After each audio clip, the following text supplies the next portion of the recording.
Gaur urtebete da Pablo González euskal kazetaria preso sartu zutela Poloniako barne segurtasuneko agentziak Errusiarentzat espioitza jarduerak egitea leporatuta. Amnistia Internazionalak Poloniako fiskaltza nagusiari eskatu dio González epaiketa egin arte aske uzteko. Hasierako atxioloketa 3 hilabeteetakoa luzatzen joan da eta pasaden otsailaren 15ean auzitegiak maiatzaren 24 arte mantendu zuen atxilotze agindua. Gonzálezek bere abokatuarekin harreman arrunta izan dezakeen arren eta Espainiako kontsulak Polonian bisitatu duen arren ez duen ofiziozko abokatuaren laguntzarik izan atxilotu eta 16 egunera arte. Arreta hori bereziki garrantzitsua da behar bezalako bermeak izango dituen prozesu bat burutzeko giza eskubideen aldeko erakundeak deitoratu zuenez. Eguerdion guztioi 12ak pasata iritsi da gurean gaur magazinari heltzeko unea. Gonzálezen kasua zain, beste kazudari batzuei ere leporatu diete espioitza eta beste lanbide eta nazionalitate batzuetako dozenak lagun atxilotu edo kanporatu dituzte Poloniatik azken urteotan ustez Moskuko inteligentzia zerbitzuarentzat lan egiteagatik. Hasieran izen zan pelikula baten modukue. Zenein bizitie, furgoneta 2, 8 lagun, sinestu bezeitzeko. Espetzialdizeke luzetutiri dagokizonez, ez dakit beran legedize urratuten da bien edo ez, baina inkomunikazio hori dagokizonez, bai. Poloniak Europar Batasuneko funtsesko eskubidien karti sinatuteko eta horren arabera familiz zuzenien komunikateko eskubidie edo zein presaudeko moduen, edo kibileke, beran konfidentzasko abogaueaz lehenengo egunetik egoteko eskubide eukibiko leke eta esteko, eta nire espantziera hainbetarinen emintzie epaiketarako data bat, eta epaiketa horretan argitzutie zer dauen, zer ez dauen, eta aske geratutie.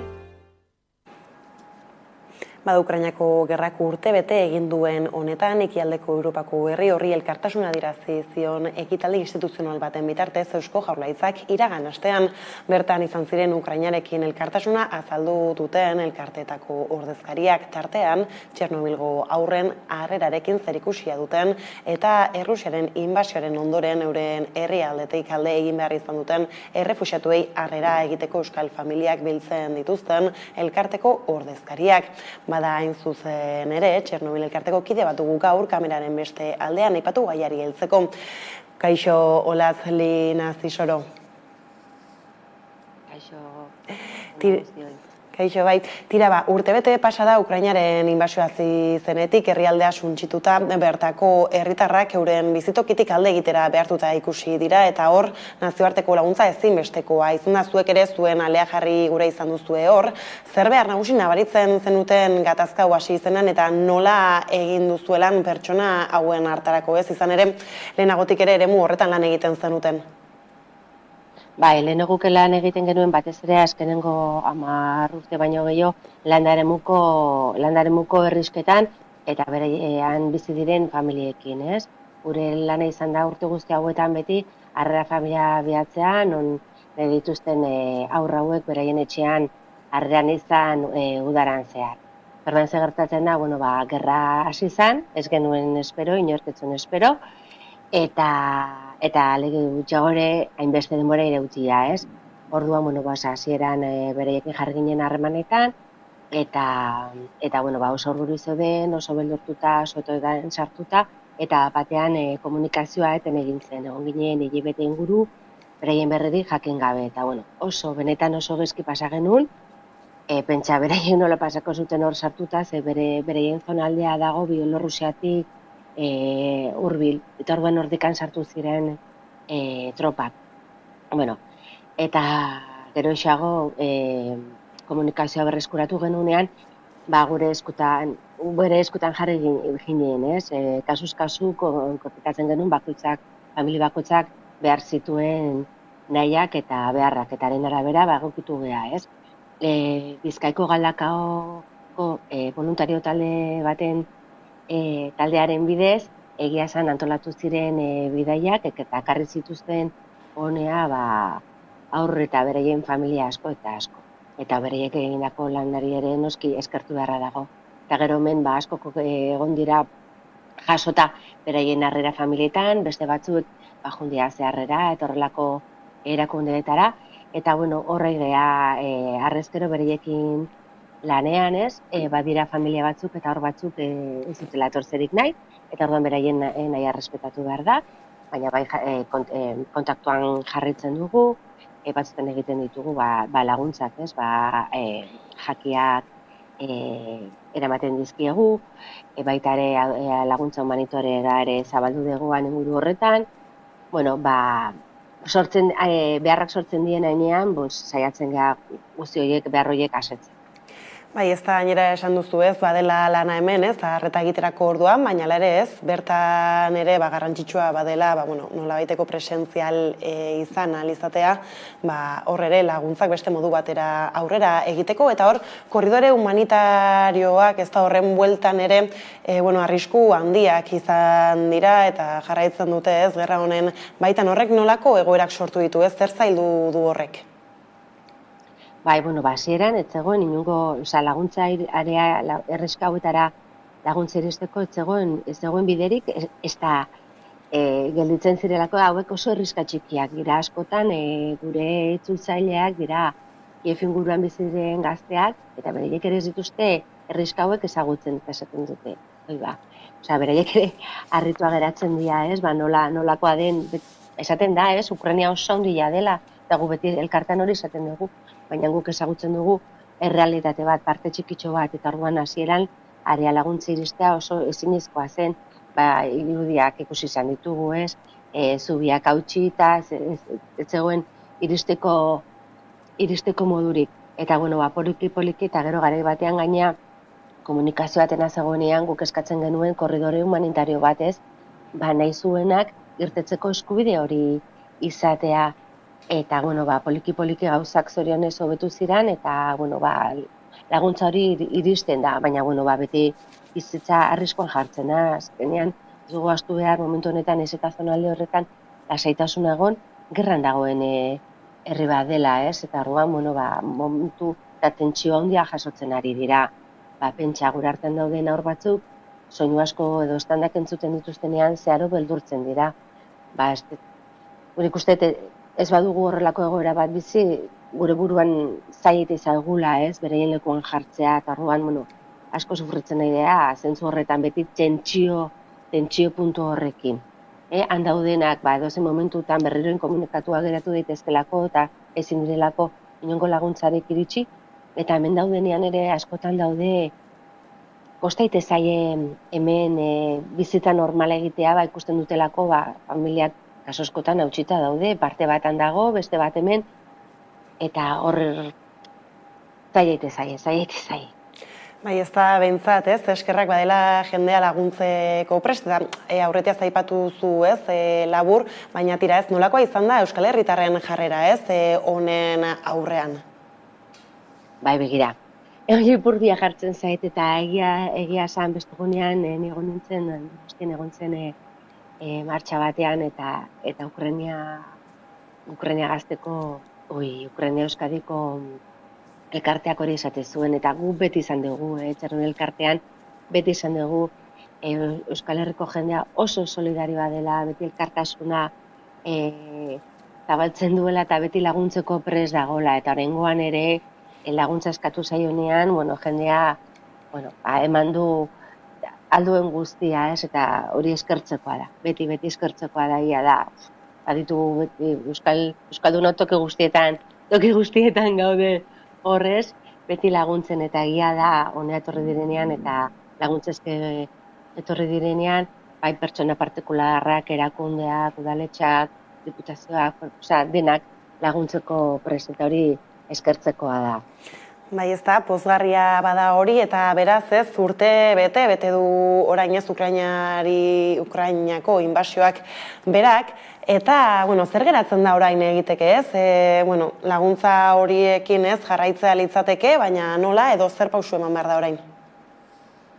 Lehen esan dudan bezala, beharrena erabera gu moldatzen geha, gure lana zen gauza lehen harrerak egitea, Ukrainera joten ginen, horrein momentu honetan ezinezkoa da, eta ikusiko dugu pausuz pauso, gure gustatuko litzaiguke programak martxan jartzea berriro, ikusten dugulako behar handia dagoela, Inoiz baina gehiago beti esaten genuen etortzen zirelako osasun programak zirelako, kutsadurako ez dugu haustu behar, gu bezalako programak sortu zirela kutsadura dagoelako, hor Txernobel zentral nuklearraren inguruan bizirelako pertsonak direlako, eta handik eremu horretatik irtetzea hain garrantzitsua delako, Eta oraingoan ere importantea da handikan ateratzea, eta posible bada, egingo dugu gure eskutan bentsat beti nahia hori da, handik irtetzea, eta orain inoiz baina gehiago lehen esan dugun bezala, txip aldaketa hori, eta,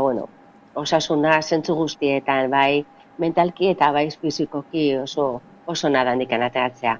Orduan, gure eskutan dagoen guztia egingo dugu, eta albaldin badugu, etorriko dia honea. Ez dakigu noiz, baina gure nahia beti hori izaten da. Ondo da, mezu hori zabalduta hemen utzi behar dugu Konexio Latz, mila esker, eta ea argirik ikusten dugun aurki ondo izan. Hori da, eta pakea, lehenengo gauza denonei duguna da pakea. Mila esker. Hori da, bai, eskerrik asko hurrengora arte.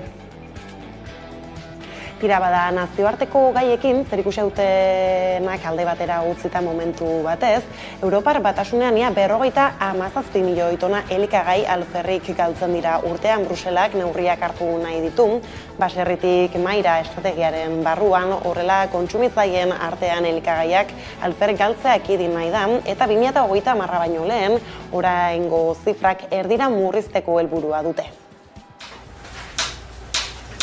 Ia 57 milioi tona elikagai alferri galdu ziren Europar Batasunean 2020an, eta kopuru horiei aurre egiteko neurri sorta bat proposatu Bruselak baserritik mahaira estrategiaren barruan. Europako estatistika bulegoaren azken datuek erakusten dutenez, Europar Batasunean ekoizten diren elikagaien 10% inguru bidean galtzen dira, bai banaketan, bai jatetxe zerbitzuetan, bai etxeetan.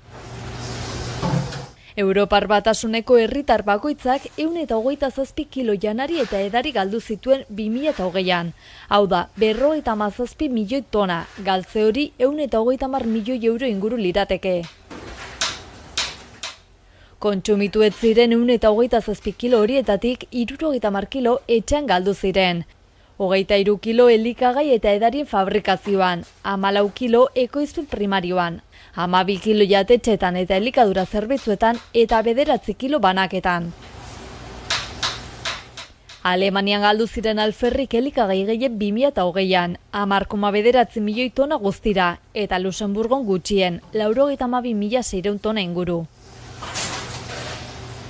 Hildo horretan Bruselak neurriak hartu ditu baserritik mahaira estrategiaren barruan. Horrela kontsumitzaien artean elikagaiak alferrik galtzea ekidin nahi da. Eta 2030 baino lehen, oraingo zifrak erdira murrizteko helburua dute. Eta elikadura kate osoan zer galera gutxitu. Bestalde ere bada zer hobetu, honako hauek identifikatu dituzte. Erakunde publiko eta pribatuen arteko lankidetza areagotzeko beharra, kontsumitzaien eta enpresen ohiturak aldatzea, produktu galkorretan elikagaien segurtasuna mantentzea eta aldi berean erabilera bakarreko plastikoa murriztea, hondakinei aurre egiten zaien bitartean. Bestaldetik lan arlora salto, Osakidetzak azpikontratatutako garbiketa zerbitzuko langileek greba hasi dute astelehen honetan, atzoko egunarekin, LAB, UGT, Komisiones Horreas eta ESEK sindikatuek deituta, osasun zerbitzuko langileen lan baldintzen homologazioa eskatzeko, lehen lan uzte egunean istiluak ere jaso ziren, Gurutzetako ospitalean, ertzaintzak grebalarien aurka egin baitzuen. LAB sindikatuak jakinarazi duenez, 2 langile atxilotu eta beste 4 identifikatu zituzten, gainera, grebalari bat ospitaleko larrialdietara eraman behar izan zuten. 5 urte daramatzate sektorean lan hitzarmen barik. Osakidetzako garbitzaile azpikontratuak greban dauden. Astelehenean astabeteko lanuztea abiatu zuten, beharginen lan baldintzak Osakidetzako langileekin homologatzea eskatzeko. Langile hauek ja bere garaian duela urte mordo bat lortu zuten haien baldintzak homologatzea Osakidetzako langileen baldintzei. Zer gertatu da azken 5 urte hauetan? Osakidetzako langileek jaso dituzten hobekuntza guzti horiek hauei esaie aplikatu, ez? Zentzu horretan ikusten dugu homologazio printzipio hori lortu zana apurtu dala, ez? 5 urte daramatzate lan hitzarmen eta enpresarekin hainbat bilera egin arren, negoziazioa blokeatuta dagoela ohartarazi dute. Estamos viendo que tanto las empresas como el cliente, Osakidetza, están incumpliendo el principio de la homologación al negarse a adaptar e implicarnos las diferentes materias aplicadas al personal propio de Osakidetza. Simplemente estamos reivindicando que se nos apliquen las mismas condiciones que al personal propio de Osakidetza en base del principio de homologación. Osakidetzako zuzendaritzari erantzukizuna eskatzen diote. 2 urte daramatzatelako bilerak eskatzen gatazkan bitartekari izateko, baina ez dute erantzunik jaso. Egoera horrela, astebeteko greba biatu dute Araba, Bizkaia eta Gipuzkoako Osakidetzako azpikontratutako langileek. Honetan inplikatuta daude 3 herrialdetan lan egiten dituzten garbitzaileak, ez? Osakidetzaren lan zentroetan. Bai ospitaletan eta bai osasun zentroetan, ez? Eta orokorrean kalkulatzen dugu egongo diela 2500, 3000 langileen artean afektatuta. Badalen egunean, Gurutzetako ospitalean istiluak egon ziren labek jakitera eman duenez. Sindikatuak salatu duenez, 2 langile atxilotu eta beste 4 identifikatu zituzten. Gainera, grebalari bat ospitaleko larrialdetara eraman behar izan zuten. Edonola ere, protestekin jarraituko dutela iragarri dute. Iruñera salto osasungintzaren bueltan, denboran hasiak bizira Nafarroan ere, eta horren bueltako azken berriei heltzeko kameraren beste aldean dugu. Sandra Urra lankidea, kaixo Sandra? Kaixo Karol, egunon. Tira ez, epeak laburtzen ari zaizkio gobernuari, hauteskundeak maiatzen 28an izango dira eta hilabete barru amaituko du jardun politikoa 10. legegintzaldiko Nafarroko Parlamentuak. Hor, osasun zerbitzu publikoko medikuen soldata igoera adostu du Nafarroko gobernuak medikuen sindikatuarekin eta egikaritzeko lege moldaketak egin behar ditu orain foru ganberan. Hala ere, gainerako sindikatuak deskonforme jarraitzen dute eta hor, zein da egoera, Sandra? Bai, Karol, zuk esan bezala, denboran hasiak bizi ditugu osasungintzan Nafarroan eta autoeskundetarako denbora gutxi geratzen direlarik honek aurrera egiten du. Alde batetik, zuk esan bezala, SATSE Nafarroako erizainen sindikatuak greba eguna egin du gaurko egunean, ohar batean adierazi duena, SATSE osasun sailarekin bildu izan zuen bilera hori politikoki zuzena izan zen, eta sentsazio honekin atera ziren bertatik, baina ez zuten idatzizko akordiorik lortu, beraz, SATSE sindikatuak sindikatuak grebari eutsi dio gaurko egunean. Beste alde batetik gobernuari denbora amaitzen ari zaio medikuen sindikatuen eskakitzunei men egiteko. Bide horretan gobernuko kideek bilera egin zuten atzoko egunean adostasun batera iristen saiatzeko eta gaur bertan bilduko dira funtzio publikoko mahai orokorra. Ikusi beharko da, Karol, alderdien eta sindikatuen arteko akordio batera helduko ote diren. Ondo da, beraz, horren zain beste alde batetik ez, eta sektore publikoaren defentsa ere ari garela, ikasturte berriarekin batera ez da amaitu Nafarroko 0-3 zikloko ikastetxetako langileen ezin egona. Iaz greba mugagabea egin zuten, ez zitzaiek lan baldintza hobeak eskatzeko, eta salatu dutenez egoerak ez du hobera eginez, zer gehiago dakigu, Sandra? Bai, dakitzuenez, pasaren urtean greba mugagabe luzea egin zuen 0-3 plataformak eta asteburu honetan kaleak hartu ditu berriro plataforma honek. Beti bezala ikasgelen ratioak jaistea eskatzen dute, bai eta ere gobernuarekin adostutako neurri horiek benetan martxan jarri dadin, soldata igoerak eta lan egiteko baldintza duinak azken finean. Baina hildo berean, goiz honetan ere Nafarroako Parlamentuaren ateetan bildu dira hezkuntzako mahai sektoriala osatzen duten sindikatu guztiek.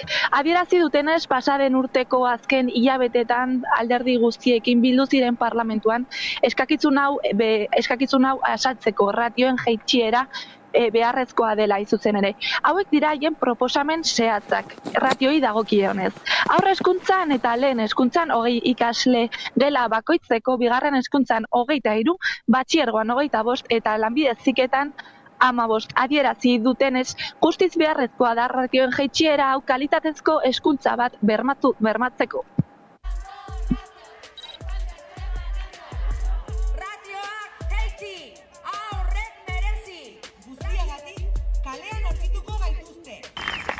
Gaurko elkarretaratzea plataformak dituen helburuak berriro aldarrikatzera datoz, ez?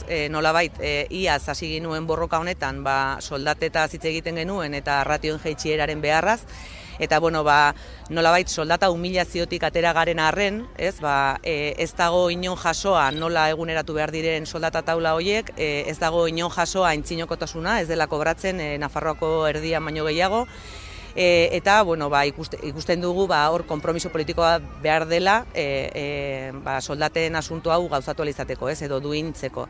Eta aldi berean ratioen jaitsiera, badago akordio politiko bat gobernua eta EH Bildu Nafarroaren artean jasotzen duena Europako ratioetarantz aurrera pausuak eman behar direla, baina ez dago inolako egutegiratzerik gai honekin, hortaz bestetan bezala, hau 5. akordioa da, aurreko 4etan ere hau jasotzen zen, eta ikusten ari gara baliteke bertan bera gelditzea hau ere, indargabetuta gelditzea aldarrikapen hau, orduan ezinbestean iruditzen zaigu garrantzitsua dela berriro kalean egotea, eta ari gehiago hauteskundeak gertu daudenean haien programetan sar dezaten ratioaren jaitsieraren elementu hau, edo guretzako gakoa den puntu hau, aldarrikapen hau. No hay educación con esta masificación.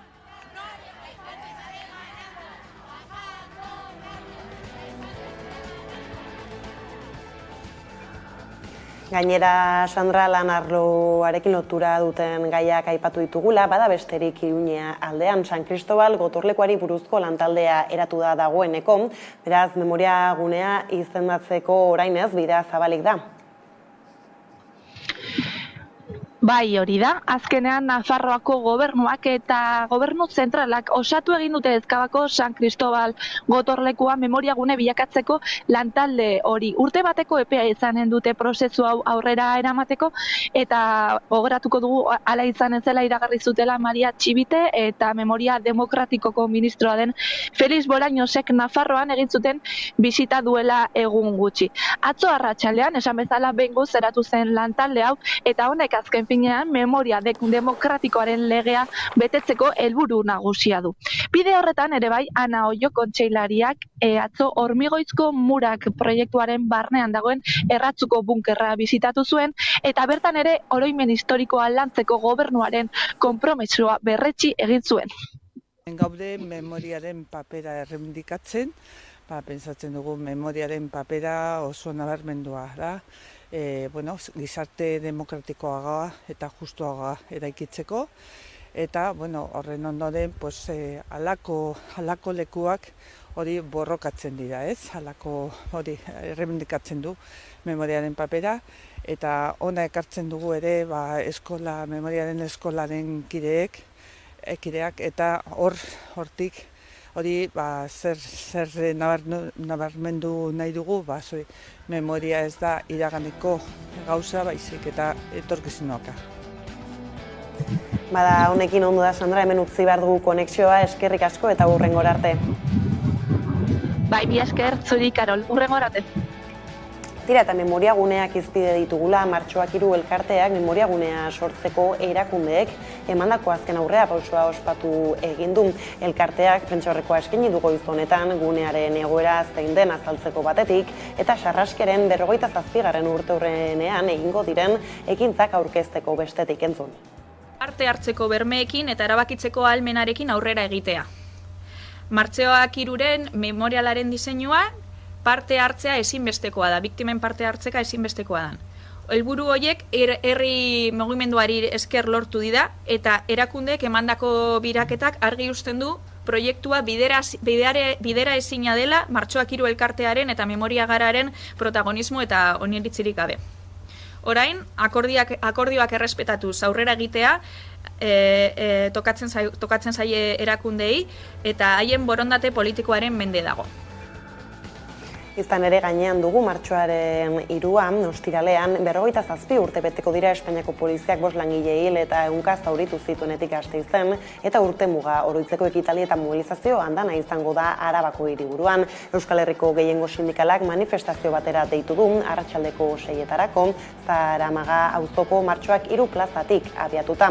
Sindikatuen ustez herritarren bizi baldintzen aurkako erasoen aurrean publikoa defendatzearen langileen borrokada eta 1993 1976an bezala kalera ateratzeko motibo. Hala manifestazioaren leloak ongi laburbiltzen du sindikatuen aldarrian. Bizi baldintza suntsiketaren aurka orain borrokatu etorkizuna bermatzeko. Aurten 1976ko martxoaren 3ko sarrazkearen 47. urte urrena izango da, eta gehiengo sindikalak manifestazioa bizi baldintzen suntsiketaren aurka etorkizuna bermatzeko oraina borrokatzen lelopean antolatu du. ELA, LAB, Steilas eta ESK sindikatuek agerraldia egin dute martxoak 3 gunean Zaramagan. Ostiral honetan Gasteizko sarrazkiaren 47. urteurrenaren baitan antolatu dituzten ekintzak aurkeztu dituzte. Martxoaren 3an arratsaldeko 6etan omenaldia egingo diete 1916an Gasteizen hildako langileei. Pedro María Martínez Ocio, Francisco Aznar, Romualdo Barroso, José Castillo eta Bienvenido Pereda, baita Basaurin eta Tarragonan egun batzuk geroago hildako langilei ere, Juan Gabriel Rodrigo eta Vicente Anton. 1976an fabriketan ez ezik poltsak utzi zituzten emakumeen aldarrikapenak gogora ekarri dituzte gaurko egoerarekin parekatzeko. Sindikatuek azaldu dutenez bizitzaren garestitzearen aurrean mobilizazioak eta borrokak antolatzen ari dira, lantokietan eta kaleetan, langile klasearen erosteko ahalmena defendatzeko. Horrekin batera, sistema publikoaren alde egiten ari diren mobilizazio ugariak eta pentsiodunen mugimenduaren borroka goratu dituzte. Kalera aterako gara, bizi baldintzen suntziketearen aurka, luchando el presente para asegurar el futuro lelopean. 57 urte geroago, klase konsientziak ulerten hasten ditu, batzarrak eta herri mugimenduak antolatzeko arrazoi berberak indarrean jarraitzen dutela gaur egun ere. Kontzientzia horrek, berak gogorazten digu langileari ez dituela ezer oparitu, eta lortu dugun guztia antolakuntzari eta borrokaria esker lortu dugula. Sindikatuen esanetan osasunaren kalitateak, zaintzak, pentsioek eta hezkuntzak ongizate maila islatzen dute eta defendatzera deitu dituzte herritarrek. Eta gaiz aldatuta kultura arlora salto ostiralean hasiko du ibilbide berria Durangoko plateruena 3 urtez fitxita egon ondoren piztu argiak ekitaldiarekin hasiko duten bidea eta 3 ardatz izango ditu: euskara, kultura eta sorkuntza. Kultura terpe izango da, lehenengo aldaketa kafe antzoki izatetik kultura terpe izatera pasatuko da. Piztu, postu eta pustu. Piztu argiak, postu bihotzak eta pustu deigun aterpe hau.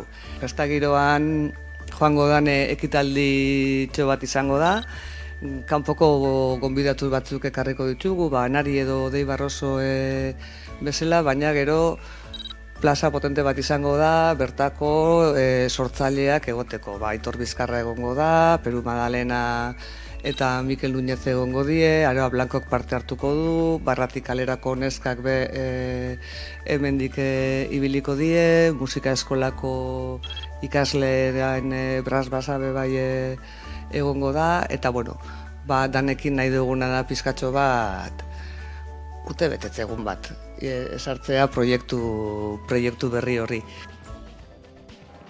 Eta honekin iritsia magazineko lehen atalaren bukaera, elkarrizketa nagusiari bide emateko gaurkoan Asier Blas, zientzia politikoetako doktorea izango dugu gonbiatu nagusi, geopolitikari helduta Ukrainako gatazkari begiratzeko. Beraz, ez zaitezte urruti joan, laster baikara bueltan. Adimen artifiziala oinarri, azpidatze automatikoak eskuragarri jarri ditu Hamaika telebistak webgunean. Hamaikan hasi ginenetik bagenun helburu bat, eta zan euskaldun berriei altzala eskaini ahal izatea azpitituluen bidez esaten genuena telebistan, ez? Orduan eta urte guzti hauetan hori ez da posible izan, ez genulako baliabiderik eta seguruen teknologia nahikorik.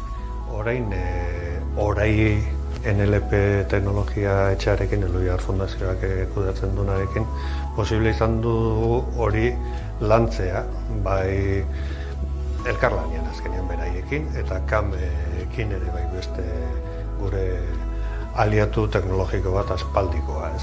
Orduan, hiruron artean garatu dugu, esaten dena azpititulo bihurtu izatea, eta hori nire ustez balio gehitu bada Hamaika telebistako ikusleitza. NLP teknologiak dira ordenagailuek eta hizkuntza ulertu, tratatu eta sortzeko erabiltzen dian teknologia guztiak, ezta?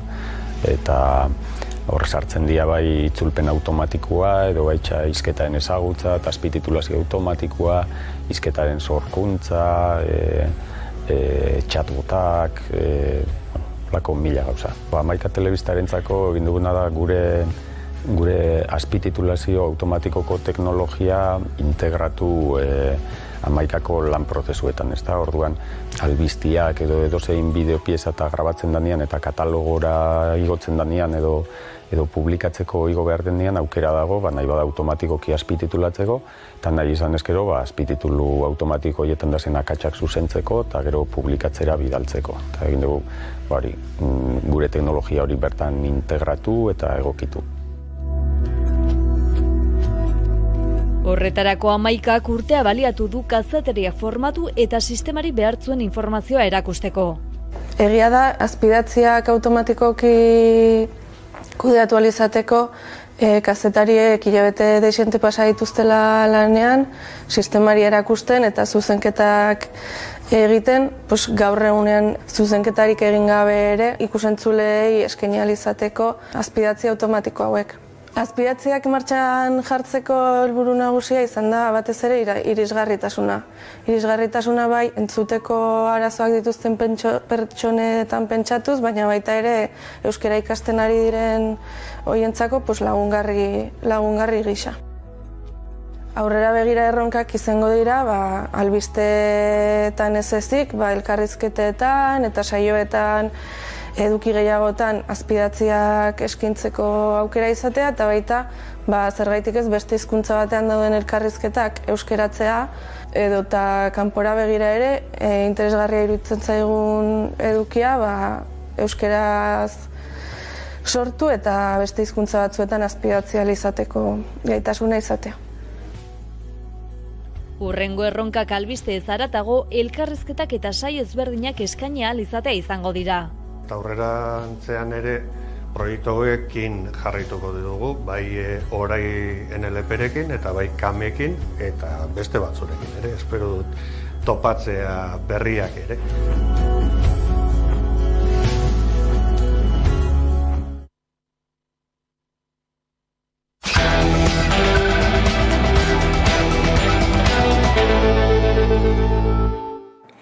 Bada 12 pasata iritsi da eguneko elkarrizketa nagusiari heltzeko unean, eta horretarako gaur gonbidatu nagusi gisa hemen dugu gurekin Asier Blas, zientzia politikoetako doktorea, baina geopolitikari iritsita gaurkoan ez Ukrainara begira jarriko gara, beraz ondo etorri.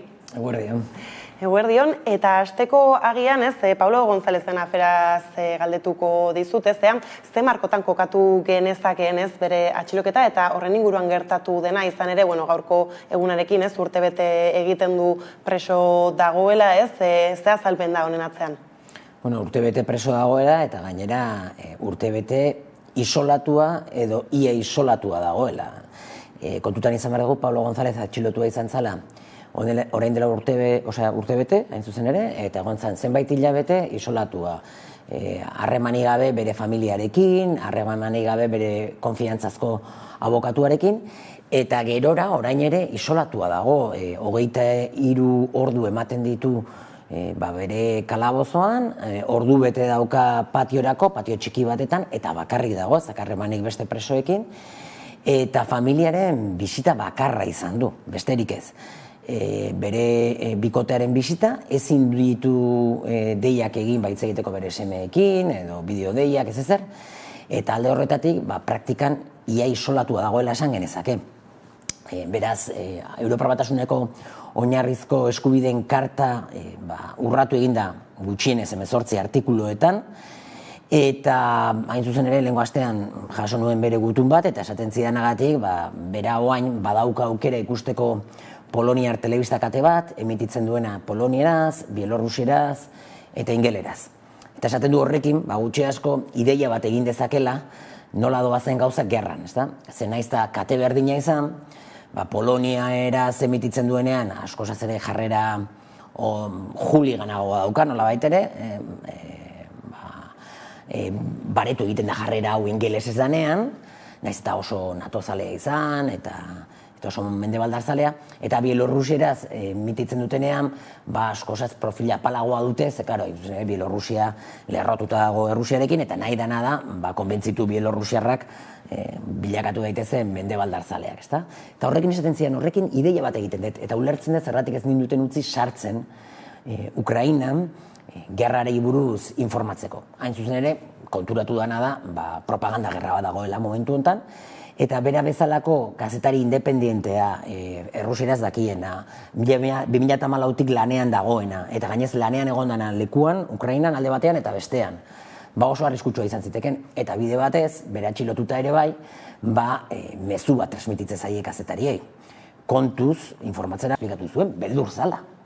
Beldur zala, eta horretarako balio du bere atxiloketak nire ikuspegitik. Batez ere, badirazpen askatasuna mugatzeko, eta kazetariak baldintzatzeko, eta autozentsura aplika dezaten bultzatzeko nola baitere. Bai, baina azalduzun argazki hori telebista katena, hizkuntzena bada gerraren bestelako argazki bat azaltzeko ere asko ematen du, eta hor, urte bete pasatu da ere Ukrainaren inbasioa hasi zenetik, nola gogoratzen duzuzuk ez hasiera hori zer espero genuen, eta zer orain ez, nolako irakurketa egin daiteke?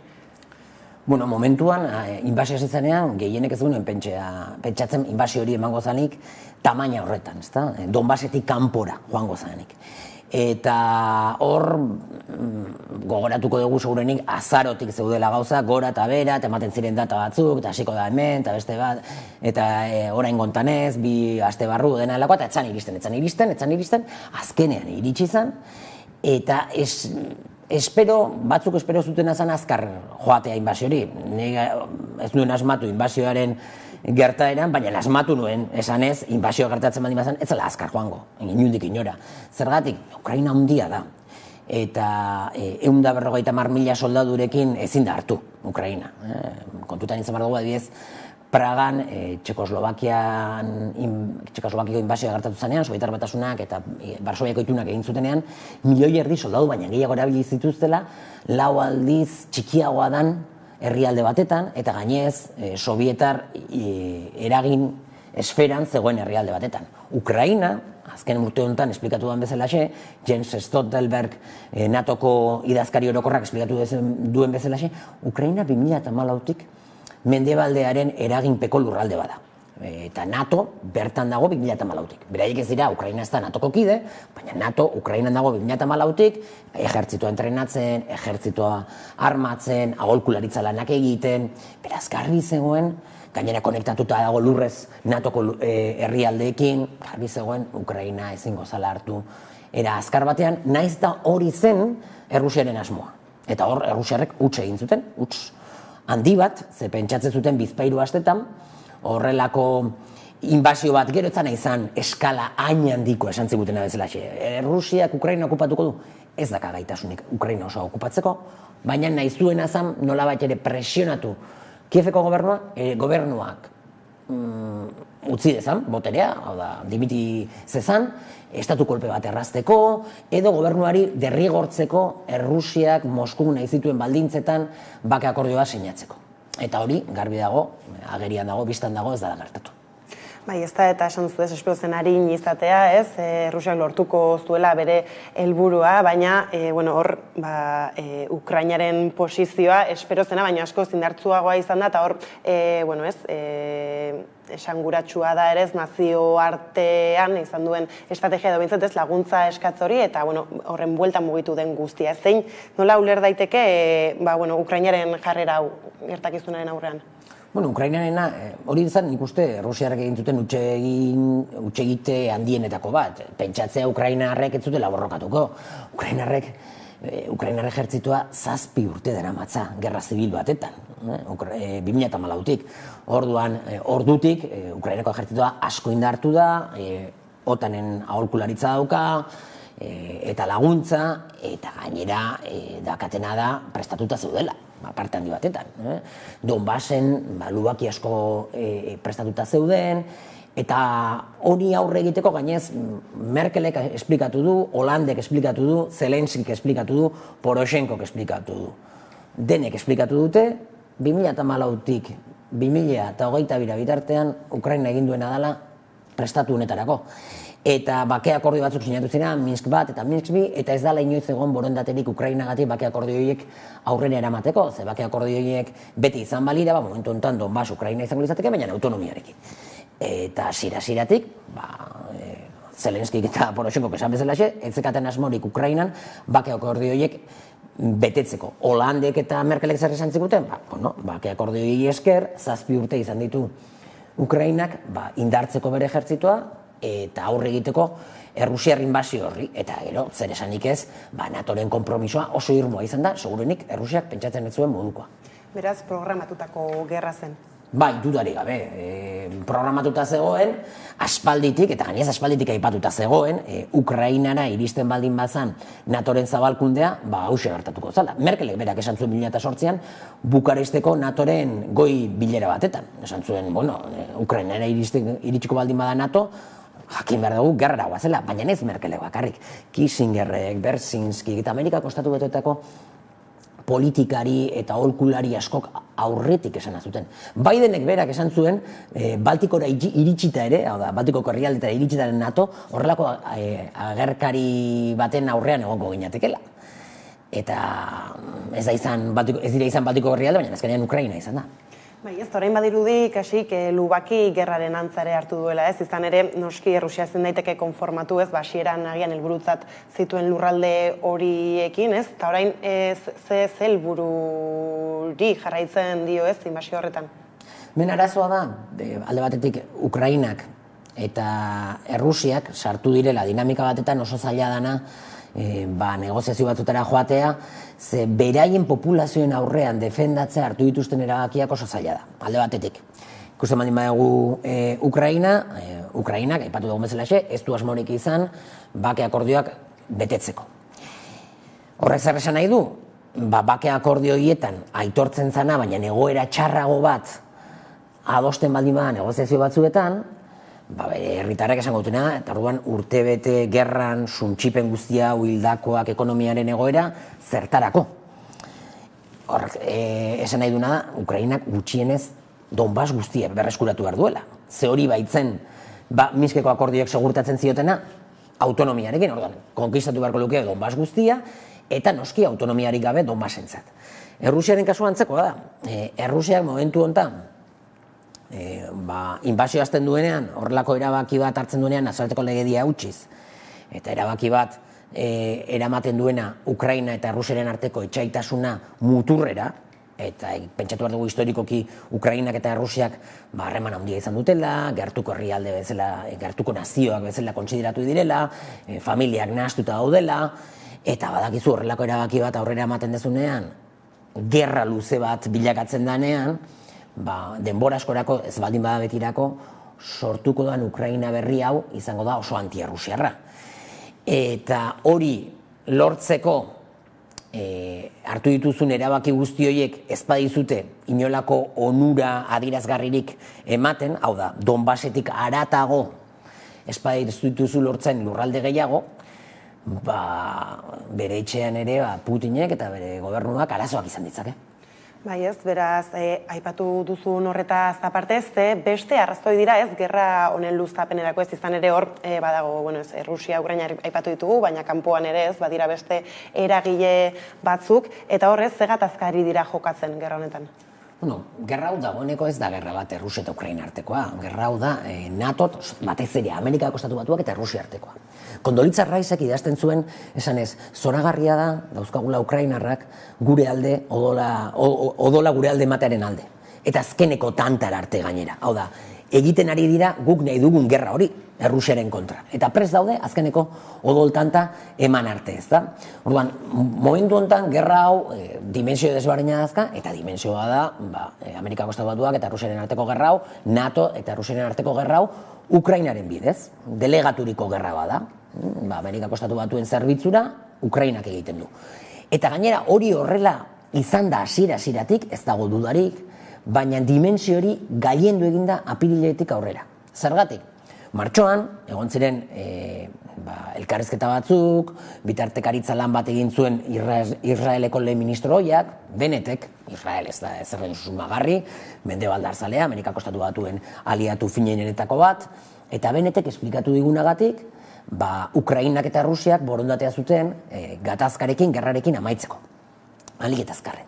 Eta gauzak ondo bidean zioa zen, baina Amerikako Estatu Batuak debekatu egin zituen elkarrizketa horiek, Benneteri esan zioten haizu onarte, hau ez da posible. Zergatik, hain zuzen ere, Amerikako Estatu Batuakek, Lloyd Austinek esplikatu bezala, Amerikako Estatu Batuetako defentsa ministroak, defentsa idazkaria handeitzen dioten moduan, gerra luze bat nahi zuten Errusia igatzeko.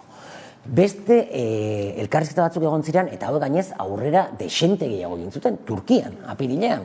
Erdoganen bitartekaritzarekin, Ukrainak eta Errusiak ia akordio bat lortu zuten. Ukrainska Pravda, Zelenski zalea den agerkari digital bat, Ukrainako agerkari digital nagusienetako bat, argitaratu zuen artikulu bat, Ukrainako goi funtzionarioen iturriak aipatuz, esanez, Errusiak eta Ukrainak akordio bat lortu zutela, zenbait ñabardura falta zirela, zenbait xehetasun itxi behar zituzten, eta sinatzea falta zen. Baina Amerikako Estatu Batuak eta Erresuma Batuak blokeatu egin zuten, ez zioten utzi Ukrainari hori egiten, ze horren trukez esan zioten, jarraitu behar dezu borrokan, eta guk armatu egingo zaitu dugu askozaz gehiago. Ze gogoratuko dugu, inbazioa izanean, Bidenek esan zuen, ez ziola emango Ukrainari armamendu ofentsiboa, bakarrik defentsarako armamendua. Hortik aurrera gauzak aldatu egiten dira, orduko ere da Johnsonen bisita Kievera, Londonetik hartu zuen hegaldi bat, eta mendebaldeko lehen politikari izan zen Kiev eta Zelenski bisitatzen gerra egoera horretan. Eta noski esan zion, ezin dezu sinatu bake akordio hori. Beraz, nork izan du interesa handia gerra hau luzatzen, batez ere, Amerikako Estatu Batuak, eta ardatz anglosaxoiak, Kanada, Britainia Handia, Australia, Zelanda Berria. Bai ez, eta guzti horretan esaterako Europak ez nolako papera jokatzen du, izan ere, aipatu duzun kontu hau, azkenan ez, kaxoi baten sartu gura izan den arazo ez kontua ere bada. Bai, Europa da, gatazka guztionetan noski galtzaile nagusiak Ukrainarrak eta Ukraina da. Lehen postuan badi dudarik gabe. Bigarren postuan egon lirateke segurenik Errusiarrak, ze Errusiar asko hiltzen ari dira ere bai Ukrainan, baina gero kaltetu nagusinetako bat Europa da. Dimentsio ekonomikoan ikusten ari garenez, baina baita ere dimentsio politikoan. Europa momentu honetan latinoamerikanizazio prozesu bat bizitzen ari da. Amerikako Estatu Batuak erabiltzen ari da Europa bere atzekaldeko patio berri bezala. Subalternizatuta dauka, erabat menpekoa da politikoki, ekonomikoki eta militarki, eta iaia esango nuke ekonomikoki inkluso kolonizazio ekonomiko bat bizitzen ari da Europa, bere soberania guztia izan zeukan apurra, etzekan askori galtzen ari da, eta horren adierazle esango nuke, adierazleriko berena da Nord Stream bat eta biren kontrako erasoak. Zure aliatuek erasotzen zaituzte, Alemaniako kasua oso esanguratsua da, eta itxu mutu gortz zaude, ez dezu ezer esaten, eta humiliazioa pairatu egiten dezu, bakarrik etxean. Eta dakizu nor izan den.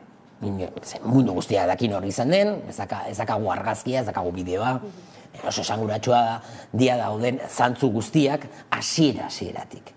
Eta arlo ekonomikoan ikusten baldin badugu, Europar Batasunak momentu honetan bere gas eta petroleo hornitzaile nagusia Amerikako Estatu Batuak da. Aspaldiko proiektu bat zen Amerikako Estatu Batuena saltze Europari bere gas likuatua, ez dena baten ekologikoa, itsasuntzietan datorrena, eta askozaz garestiagoa dena.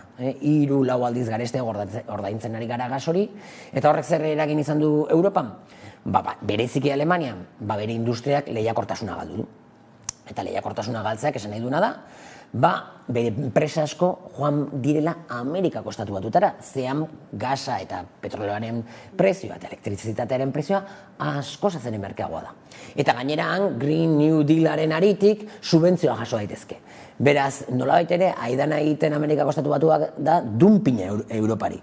Desindustrializatzen ari da, industriak joaten ari da Amerikako Estatu Batuetara, batzuk ere Txinara, baina gehiengo Amerikako Estatu Batuetara, eta horrek pobretu egingo du Europa. Gure gastu militarra asko igotzen ari gara, gastu militarra igotzeak esan nahi duena da gastatuko dugula diru hori armamentuan, eta armamentu hori erosiko dugu Amerikako Estatu Batuei, beste odol transfusio ekonomiko bat Amerikako Estatu Batuentzat, eta guzti horren laburpen igual sintetikoena izango litzateke ikustea euroa eta dolarraren arteko harremana. Euroa asko aldu da, dolarrarekin alderatuta, ze azken batetan Europako ekonomia bereziki gaxo dago. Ze Amerikako Estatu Batuakek eta G7ak hasitako gerra ekonomikoa Errusiaren kontra, batez ere kaltetu du Europako ekonomia. Momentu honetan, nazioarteko diru funtsak, mendebaldeak kontrolatzen duen erakunde bat, esan digu 2023an Errusiak hazkunde ekonomiko handiagoa izango duela, Alemaniak edo inkluso Britainia handiak baino. Bai, ez da, horre bestak beste Nord Streamen bueltako kontutxo hori, ez, esanguratsua, baina aipatu zu ez, gainera gero sabotajeak gora eta bera karbono mehatzea, ere, zabaltzera behartua ikusi izan du Alemaniak bere burua, eta komodo dago Europa bere horretan, agian ez, Amerikako Estatu Batuek gidatzen duten NATOren bideo horretan? Kontua da, Europar Batasunak ez dakala interes komun bat. Daude interes nazional desberdinak. Eta interes nazional hauen agregazioak funtzionatu du momentu historiko batzuetan, baina krisiak datozenean, krisi ekonomikoak, politikoak edo militarrak, orduan interes horien artean talka egoten da. Oso adierazgarria izan zen, 2008ko krisi finantzieroarekin, nola ikusi genuen, adibidez, Alemania eta Greziaren interes nazionalek talka egin zutela, ezta? Edo baita ere ikusi dugu COVID-aren krisiarekin, nola bakoitza saiatzen zen bere bidea urratzen eta bere zilborrari bakarri begiratzen, ezta? Eta momentu honetan, gerra testu inguru honetan, interes kontrajarri asko daude Europar Batasunaren baitan. Ardatz franko-alemaniarrari etzaio komeni eta etzaio gustatzen ez dago eroso egoera honetan. Baina berriz, Varsovia, Polonia, Baltikoko herrialdeak eta beste zenbait herrialde oso eroso daude, batez ere Eskandinaviakoak eta oso konexiona daukatelako Amerikako Estatu Batuekin eta interes oso desberdina dituztelako. Azteko ez direlako herrialdean industrialak Alemania bezalaxe, ezta? Eta orduan desoroso daudenak dira Frantzia eta Alemania, de hecho, pasaden udan, Frantziako ekonomia ministroak eta Alemaniako ekonomia ministroak behin baina gehiagotan esan zuten, biek esan zuten, hemen gauzak ez zioazela ondo. Amerikako Estatu Batuakek kaltetzen zuela Europar ekonomia, eta etzala bazkiden arteko harreman logiko bat, ezta? Baina guzti hori ere azkenean isilarazi da, eta momentu honetan Alemania eta Frantziak, noizbenka Frantzia gehiago independienteagoa dalako Alemania baino, gogoratu dezagun, Frantziak azken batetan bomba nuklearrak dazka, ejertzitu independienteagoa dauka, eta ez dago militarki okupatua Alemania bezain beste Amerikako Estatu Batuengatik. Ez gogoratu dezagun, Alemania okupatuta dago Amerikako Estatu Batuengatik. Azken batetan naiz eta beraien interesekin kontraesanean sartu, errealitatea da oso lotuta daudela Amerikako Estatu Batuen interesetara, besteak beste, ejertzito Ipar-Amerikarra bertan dagoelako. Bai ez, baina hor, ekonomia zereari garela, kristuneko propaganda egin izan da, ez zigor ekonomikoen afera horretan, ez, aldatzen joan izan dira, ez, interesen arabera, orain hause behar dut, orain beste behar dut, benetan nolako eragina izan du honek Errusian? Noski, eragina izan du, baina hau da, gerraren bilakaerari begiratzen baldin badiogu, Errusiak zituen espektatibei begiratuta, orain arte, urtebete ostean, esan genezake, Errusia galtzailea dela gerra. Handikan, Ukrainaren 20% kontrolatzen du gutxi asko, eta hori asko da, eta horrek ez du esan nahi galduko duen gerra ikusteko dago, baina bere espektatibekin alderatuta, dudari gabe, Errusia dimentsio militarrean galtzaile da. Berriz, dimentsio ekonomikoan kontrakoa gertatzen da. Mendebaldeak zituen espektatibe begiratuta, Errusiako ekonomia ez da asko kaltetu, de hecho, zenbait dimentsioetan indartzen ari da, diversifikatzen ari da bere bezeroak, eta badirudi, gainera aurrera begira, prospekzio oso ona dituela. Hori nazioarteko diru funtsaren arabera. Beraz, dimentsio ekonomikoan badirudi irabazlea izan dela. Eta berriz, arlo ekonomiko horretan, galtzailea berriro ere garbi dagona da Europar Batasuna izaten ari dela. Ze orain arte, bazeukan lehen gaien hornitzaile fidagarri bat, eta gainez, hornitzen zuela lehen gai merkeekin. Eta hori, hemendik aurrera ez da gertatuko. Eta guzti horretan ez, langile klasea bera izango da, egoera upairatuko. Galtzaile nagusi izango gara langile klasekok, hori garbi dago, hau da, klase xea, herria, klase ertainak, hori garbi dago. Horiek izango dira kaltetu nagusiak, ikusten ari gara egunero. Inflazioarekin ez dagoela bakarrik lotuta gerrarekin, zan prozesu bat aldez aurretik zetorrena, eta zer ikusi asko daukana, mendebaldean daukagu bizi batekin dela dirua inprimatzea. Nola jakin badakigu munduko edozein txokotan onartuko dizkigutela gure dolarrak eta euroak, inprimatu egiten dugu ezerezetik, eta horrek badauka gero ondorio bat. Baina edozein kasutan ere, joera hori indartu eginda gerragatik, eta indartu eginda mendebaldeak hartu dituen erabakiengatik. Orain gerraren testuinguru horretan NATO jarraitzen du armen bueltako estrategiarekin, baina orain Txinak egin du bakerako proposamena askok interesgarritzat jotzen dutena? Txinako bake proposamena garbi dago ez dela bideragarria, esango nuke wishful thinking ariketa badala, eta are gehiago, esango nuke pixka bat ere badala modu bat erakusteko ez daudela bakarrik hemen mendebaldetik datozen gerra hotxak, baizik eta gainontzeko hegoalde globalean bultzatu nahi dutena dela bakea. Eta urrats bat izan daiteke beti horrelako proposamen bat aurkeztea, dudari gabe, baina ez duke esango proposamen horrek bere horretan ibilbide handirik daukanik. Beraz, une honetan zeintzuk izango dira ikusiko ditugun urrengo pausak, edo zeintzuk izan daitezke, ikusten da gatazka luzera, edo luze jarraituko duela? Zantzu guztien arabera, luzerako doa. Gainera, orain dela aste bete, edo egun gutxi batzuk, Putinek eman zuen hitzaspertu hortan, oso garbi zegoen bere prebisio guztiak zala gatazka luze batetara joango ginela, edo egongo ginela, ezta? Eta ez dirudi beste aukerari dagoenik. Zergatik, lehen aipatu dugu, Ukrainak eta Errusiak momentu honetan ez dituzte pizgarri asko negoziazio bat aurrera eramateko, gero Ukrainak jakin badakigu ez dakala soberaniarik hori ere erabakitzeko, hori erabakiko duena azken batetan Amerikako Estatu Batuak izango da. Eta hortik akaso badatoz ahots batzuk esanez, Rand korporazioa dala azken batetan Pentagonoaren think tank nagusia, Oan dela hilabete argitaratu zuen txosten batetan esan zuen, urtebeteko gerra eta gero, Amerikako Estatu Batuek gauzak oso ondo joan zaizkiola, besteak beste, beraik ez zuten esaten, baina nik esango nukena da, Europar Batasuna gatibu hartu dute, ahuldu egin dute beraien ekonomia eta bere ekonomiatik gizendu egin dira beraiek, eta bestalde, epatzen zuten azan, Errusia egatu dutela. Eta bazala garaia hasteko pentsatzen nola itxi Ukrainako gatazkau hain zuzen ere zentratzeko Txinan. Hori baita beraien etxai nagusia. Eta beraz entzuten ari gara hotxen bat, eta Rand korporazioa ez da edo zer, esan bezala Pentagonaren think tank nagusia, 1948tik. Eta alde horretatik, akaso hortik etor daiteke irtenbideren bat, Amerikako Estatu Batuak presionatzen baldin badu, bake akordio bat lortu dadin. Eta Errusiaren kasuan, bere aliatuen partetik, Txinaren partetik ere presioak etor daitezke momenturen batean edo beste. Dena den horiz da ikusten oraindik martxan jarri daitezkenik presioiek, gerraren bilakaeran oraindik ez dagoelako mugimendu gehiagirik. Eta beharko litzateke nolabaiteko mugimenduren bat, gero ja presioiek aktibatzeko benetan. Orduan alde horretatik nik esan nuke gaudela pixkat esperoan, itxaroten, ea zer gertatzen den gerran, ea batalla importanteren badagoen edo, eta hori gertatuko balitz akaso aktibatu daitezke presio batzuk. Orduan, beraz, egoera bera desblokeatze bidean orain momentu honetan ez dago, hau izango da desblokeatzeko gai nagusia edo? Badirudi momentu honetan gauza dauden moduan, gerraren bilakaerak desblokeatu ditzazkela, bakarrik. Tristea da, baina hori da dagoen, behintzat momentu honetan ikusten dara.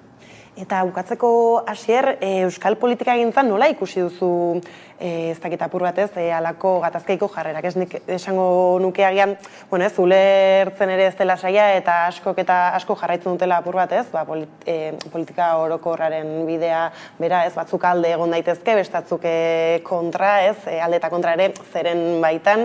Ez dakit, hemendik behiratuta, Euskal Herritik behiratuta, ez lako jarrerak nabaritu dituzu.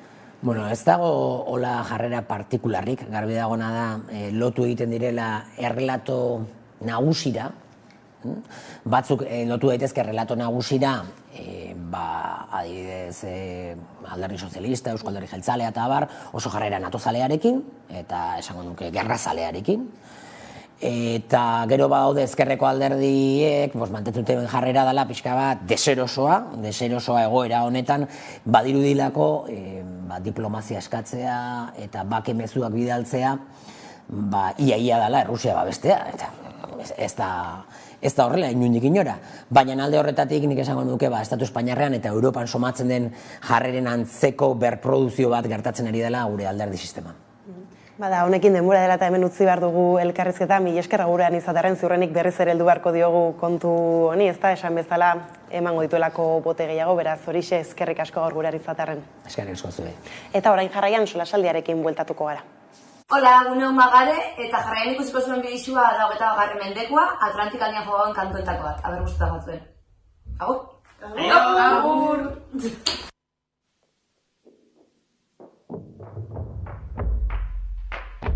Elkarrekin lehiatzen, ikusi nahi gaituzte baina, aurkari izateko, ez igintuzten baina, ez ala hobe batzea beti elkarren aurka joatea baino, ez ala hobe batzea beti elkarren aurka joatea baino.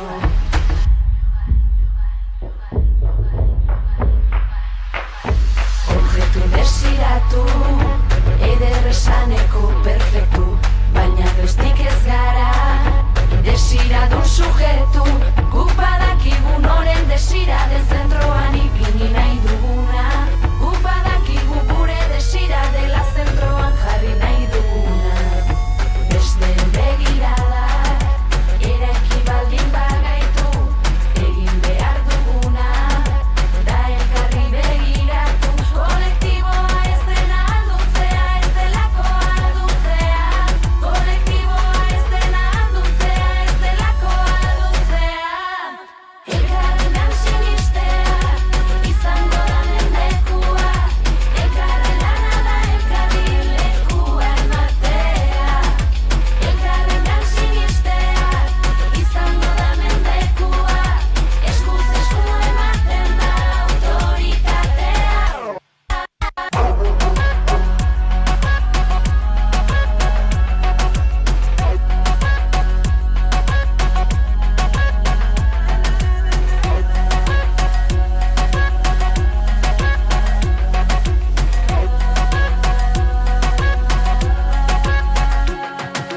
Teoria izaten da hausnarketaren kausa, baina utzi dezagun liburuetan hautsa, gure hotzetatik ez bada ez da hasiko inoiz iraultza, gure sorkuntzetatik ez bada ez da hasiko inoiz iraultza, gure gorputzetatik ez bada ez da hasiko inoiz iraultza, gure gorputzetatik ez bada ez da hasiko inoiz iraultza, gure gorputzetatik ez bada ez da hasiko inoiz iraultza, gure gorputzetatik ez bada ez da hasiko inoiz iraultza.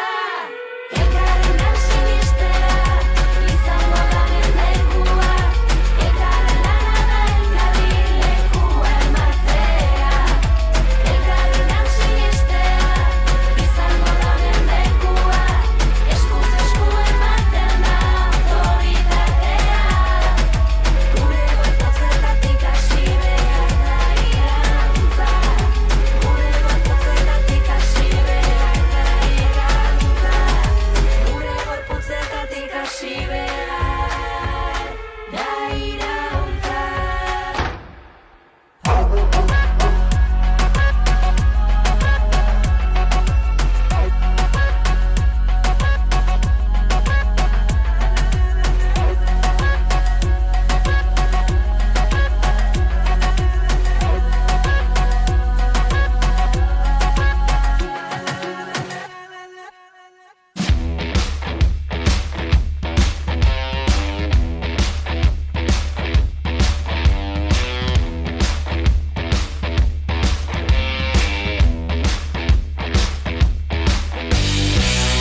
konkurso eta lehiaketaren kontzeptu hori oso lehiakorra naiz, baina lehiaketetan enago sekula. Antzerkiaren munduan eta irudien munduan ibiltzen naiz ez di mundu horietan. Txikitatik ekiet joera kantatzeko, argazkizuna hitza ikasi nun Bilbon, eta oraindik musika neukan oso baztertua.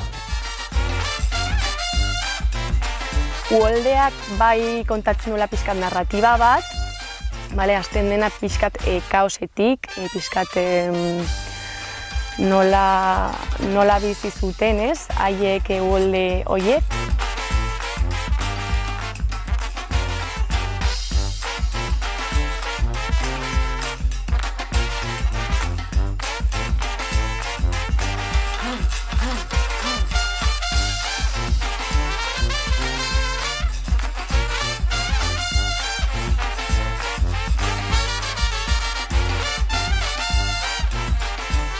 Hori kanporatzeko hasi nintzen poesia idazten. Lehendabiziko gauza izan zen poesia idaztea, gero ipuinak. Eta urtzaroan umea zenean bere bizilagunak konfiantza desientezun pertsona batek eraso egin zion, sexu abusu bat egin zion. Eta orduan liburu osoan zehar kontatzen da umetan lidek bizitako horrek edo jasanarazi zioten horrek ze eragin sortzen dion.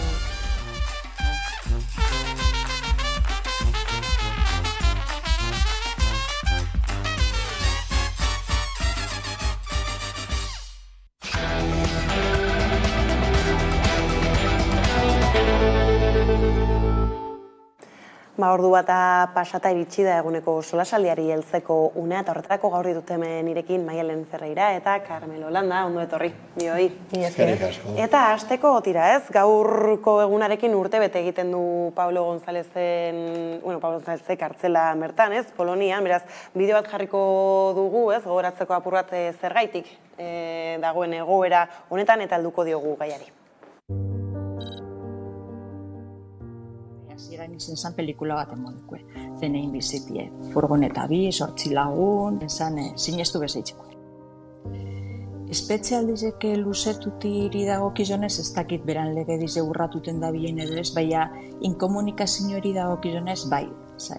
Poloniak Europar Batasuneko funtsesko eskubidien karti sinatuteko, eta horren arabera familiz zuzenien komunikateko eskubidie edeko, edo zein presaudeko moduen, edo ukibileke, beran konfidentzazko abogaueaz lehenengo egunetik egoteko eskubide eukibiko leke eta esteko, eta nire espantziera hainbetarinen enintzie epaiketarako data bat, eta epaiketa horretan argitzutie zer dauen, zer ez dauen, eta aske geratutie.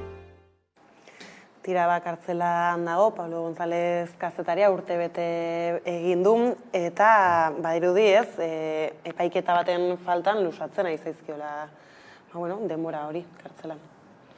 Bai, oso larria da, kartzelaldia zer den urtebetez, inok ez dauka zalantzari, gainera inkomunikatuta denbora gehiena egon da, eta inok ez dauka zalantzarik, baina hori baino sakonago begiratuta ere oso larria da kasua. Lehenengo, esan behar da, hemen egon dela eta dagoela konspirazio isil bat, sekretupean garatu dena, eta estatu diferentetako zerbitzu sekretuek garatutakoa. Orain Polonian dago, eta badirudi hemen pelikularen gaiztoa Polonia dela. Baina hau esen Polonian hasi, hau Espainiar estatuan hasi zen. Eta CNI erakundeak hasi zuen, hau. Modu lehenengo sekretuan eta gero esain sekretuan, egundoko jasarpena eginda familiari, lagunei, berari ere bai.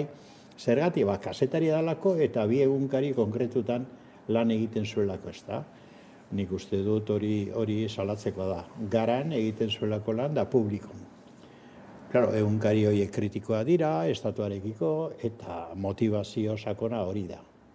Hori esan behar da. Azteko, ez da beraz, hemen dago konspirazio bat ikaragarria, sekretua eta Europa mailan garatzen dena, gitxienez 3 estatu parte hartu dute, Espainia lehenengo, Poloniak eta Ukrainiak, ez da. 3 estatue parte hartu dute modu sekretuan eta kargurik agertu gabe, hau oso larria da. Gero, ze testu ingurutan, zer mugitzen da hor zuzenbidea? Ez. alboratu egin dute. Europar Batasuneko eskubideak eta eskubideen gutuna hori ere baztertu egin dute. Schengeneko polizia beti sekretutan ibiltzen dena eta zerbitzu sekretuak. Nola egin daiteke hori Europar Batasunean? Esan edo, oso larria da. Persona bat jasartu leheneko, bera eta bere familia, gero atxilotu, gero gartzelara sartu, inkomunikaturik euki urte betez defentsari gabe hasieran, gero familiare ikusi gabe, eta orain kargurik agertu gabe luzatu behin-behineko gartzelaldia. Esaten da Polonia, hori ez da Polonian bakarrik gertatzen, Estatu Espainiarra espezialista izan da, eta da horretan. Orain ari gara honetaz hitz egiten, da justu irakurri berria dut azken albistea, Juan Carlos Subijana preso politikoa, Gasteiztarra, 3. graduak kendu diote eta berriro gartzelara sartu, ez da modu guztiz arbitrarioan. Behin-behineko gartzelaldia hemen bertan, gauden tokian 4 urtez luza daiteke eta luzatu izan dute preso politikoen kasuan, ez da. Orduan, hemen dago demokrazia baino asko zurrunago doan jokabide bat, eta Europar Batasunean bertan, nik uste guzti salagarria dena. Ari dira, berandu bada ere, ari dira agertzen salaketak. Amnistia nazioartekoak edo internazionalak egin du salaketa nahiko gogorra, nik uste dut, nahiz eta mugatua den. Baina mugarik gabeko kazetaritzak erakundeak ere egin du salaketa, eskatu dute biek Pablo González libre ustea. Da gero, Helsinki fundazioa deitzen dena, fundazio garrantzitsu bat, giza eskubideen aldekoa, horko abokatuek ere salaketa larri bat egin dute. Baina hau zuzendu behar du, hau zuzendu egin behar da. Eta Pablo González kalean egon beharko litzake berehala. Ez, baina hor errepikatzen da adierazpen askatasunaren aurkako, ez? Egintza moduan, izan ere, izan da modu bat, ez? Gerra konplexu horren testuinguruan, ez? Eta informazio asko eskutatzen den eta propagandaren ez mundu horretan, ez? Abisu bat bezala kazetari, ez? Kontu zer esaten duzu den. Hori da, ez? Pabloren abokatua, Gonzalo Boyedana, adirazi zuen, ez? Bere akusazioa ez da Rusiarentzat informazioa bilatzen ari zela, espioitzat moduan, baizik eta Rusiaren aldeko informazioa ataratzen zuela, eta hori ez da egia, ez?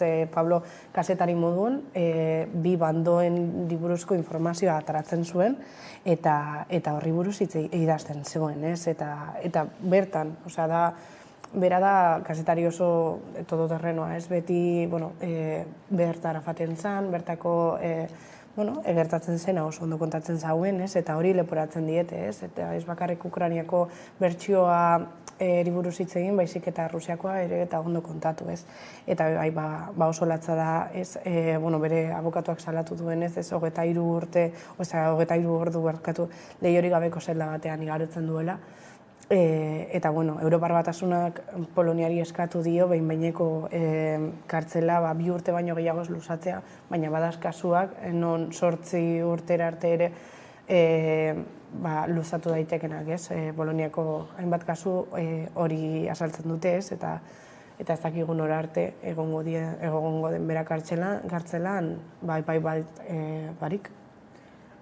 Gainera kasu honetan nik uste ari dela nabarmentzen hemen eskubeltz batzu daudela eta ez oso urrunekoak.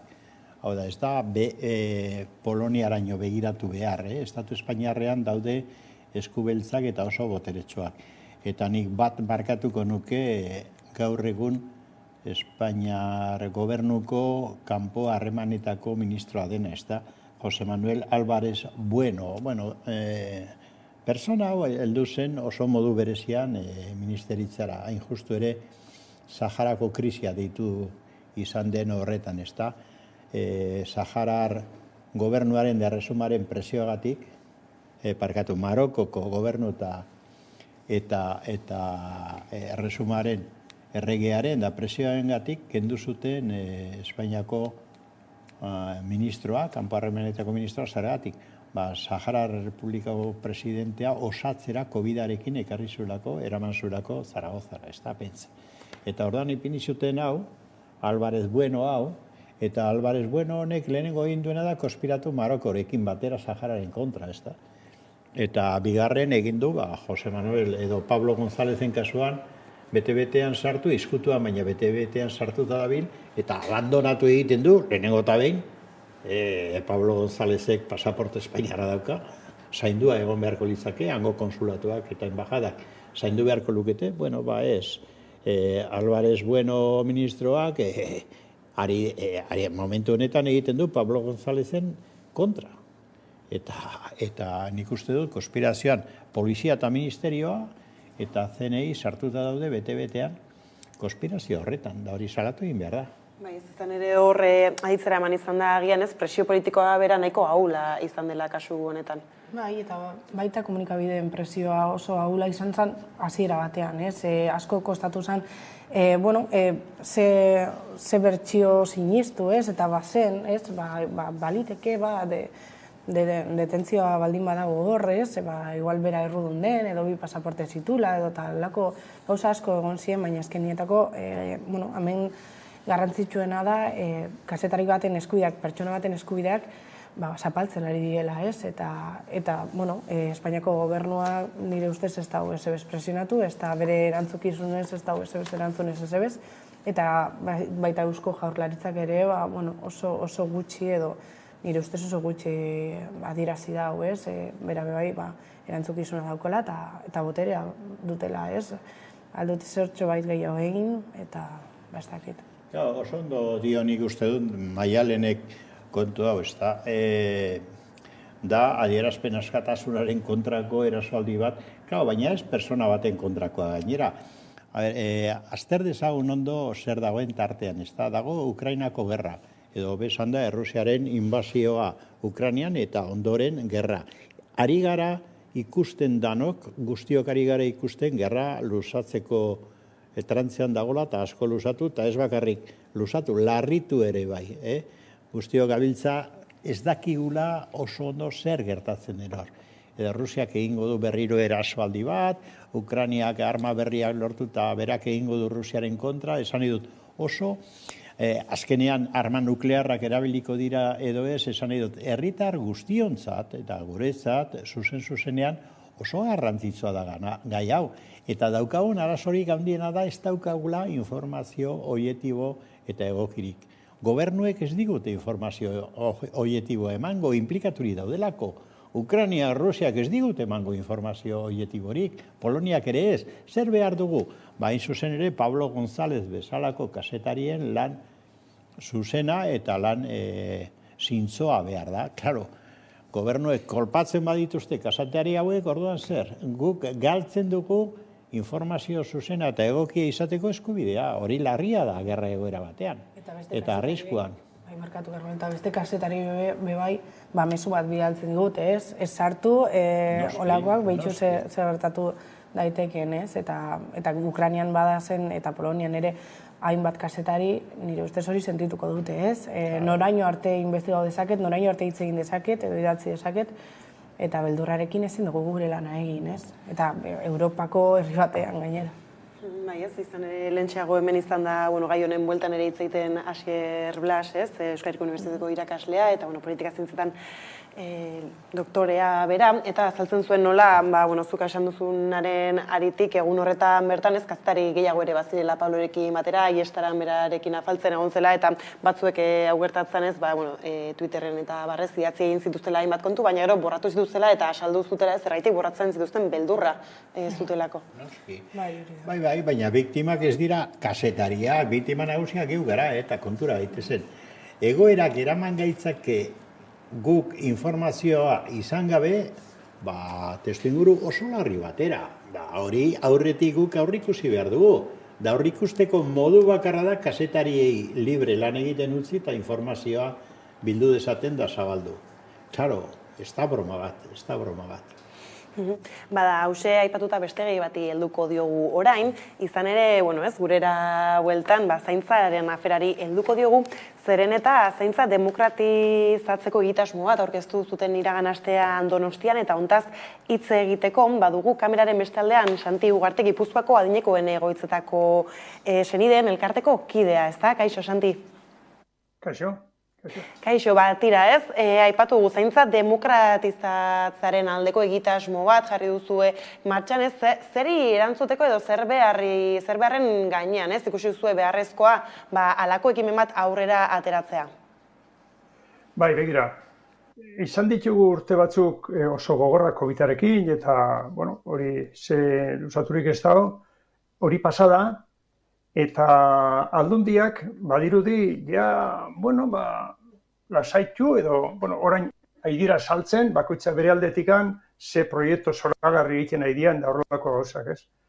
Eta gau, ikuste du, realidadea ez dela hori, eta ez gu bakarrik, kolektibo feminista hor dago, lan fuerte egiten gai honekin, eta beraien plana dituzte, sindikatuak eta langileak hor dabiltza, zerbait nahian, arazo potoloakin, huelga eskubidea urratuta dakeziero, eta dirua jartzen dutenak alegia aldundiak bestaldea begira, eta hori hor dago. Bestalde daukau emakume atzerritarrak ditugunak, baina hor daudenak egoera lotsagarri batian, gizarte guztientzako zerbait lotsagarria da. Hor ditugu zerrendak, itxaron zerrendak, ez dakenak inungo motivazio, itxaron zerrendak egoteko guztiz previsiblea dan gai batean, ez?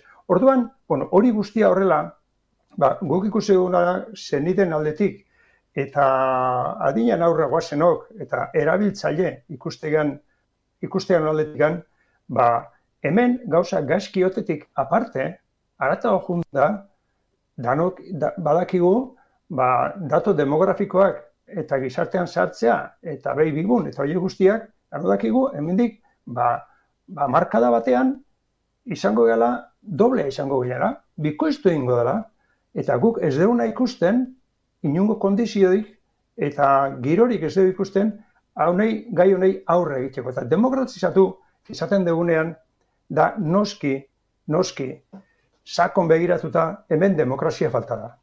Ez daukau, zaintzako legerik, oraindik gaude gizarte zerbitzutan barruan, da gizarte zerbitzutan gauza asko daude, baina hemen aldatu dana da gizartean zaintza konzeptua da.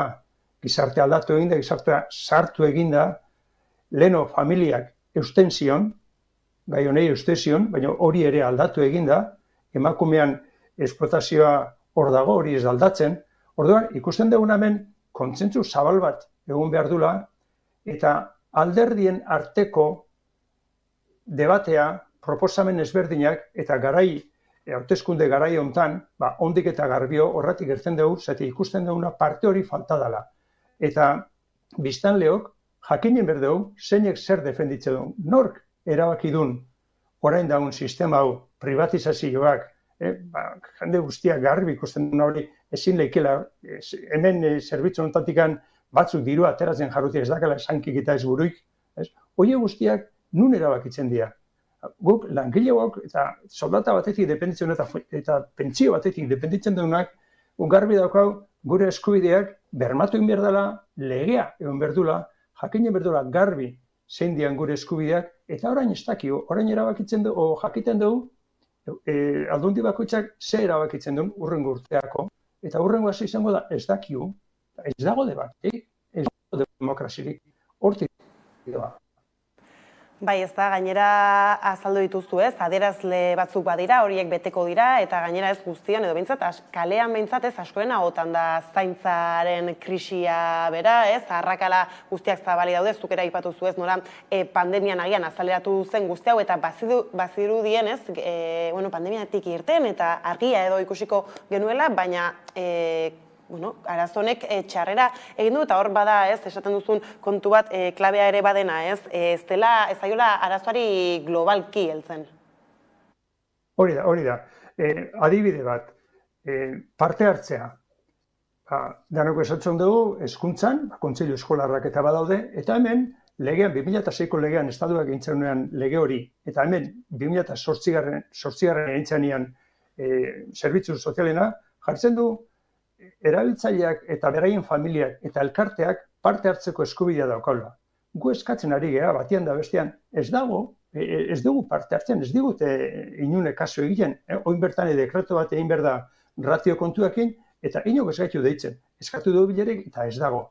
Eta orduan zaten dugu, baina hauek nun, eskubide hauek nun. Eta guk ikusten duguna da, egiten ari dena, behin egintzanean eskumenan banaketa, gai hau residentzitakoa utzi zitzaien aldundiei. Eta jaurlaritzak koordinatu egin bertzun. eta etxetako zaintzan ardura udalak. Eta orain topatze gea. Aldundi bakoitza bere aldetik dijoa. Daun eskaintza lurralde bakoitetik bestea ezberdina da. Dauden presioak desberdina dira. Dauden laguntzak ezberdina dira. Aurrera begira, aldundi bakoitzak bere aldetik aida egiten ikerketa lanak eta barrez. Adibide bat.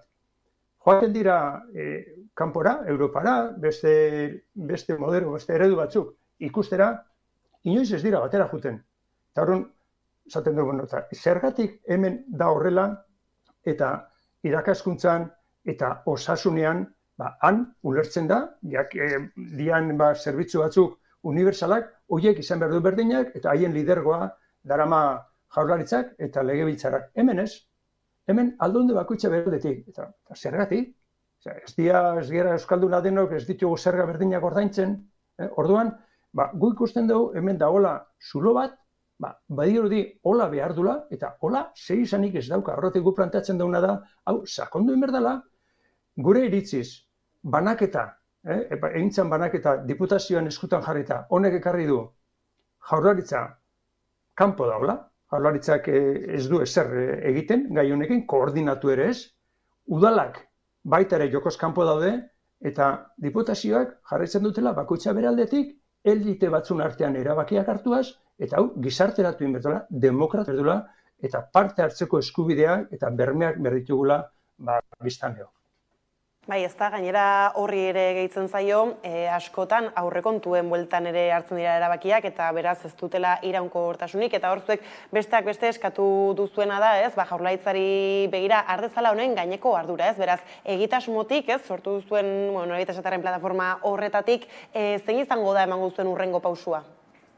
Bueno, orain, guk aurkezpen hau egin genuen Gipuzkoan, eta planteatu eguna da, naiz eta analizi hau izan, eta hor gabiltzan, planteatu duguna da, puntu batzuk nahi ditugula horiek landu, eta lurralde bakoitzean ikusi. Eta orduan, guk ari gera Gipuzkoan behintzat alderdi politikoekin hitzorduak jarri ditugu, eta guk eskatzen dio, alde batetik, mahai gainean dauden arazo guztiak, ez? Soldatak eta lan kondizioak gutxienez izan daitezela beste gizarte zerbitzutan antzekoak, eta ez orain dauden bezala, eta noski hor barroan sartuta etxean lan egiten duten atzerritarrena.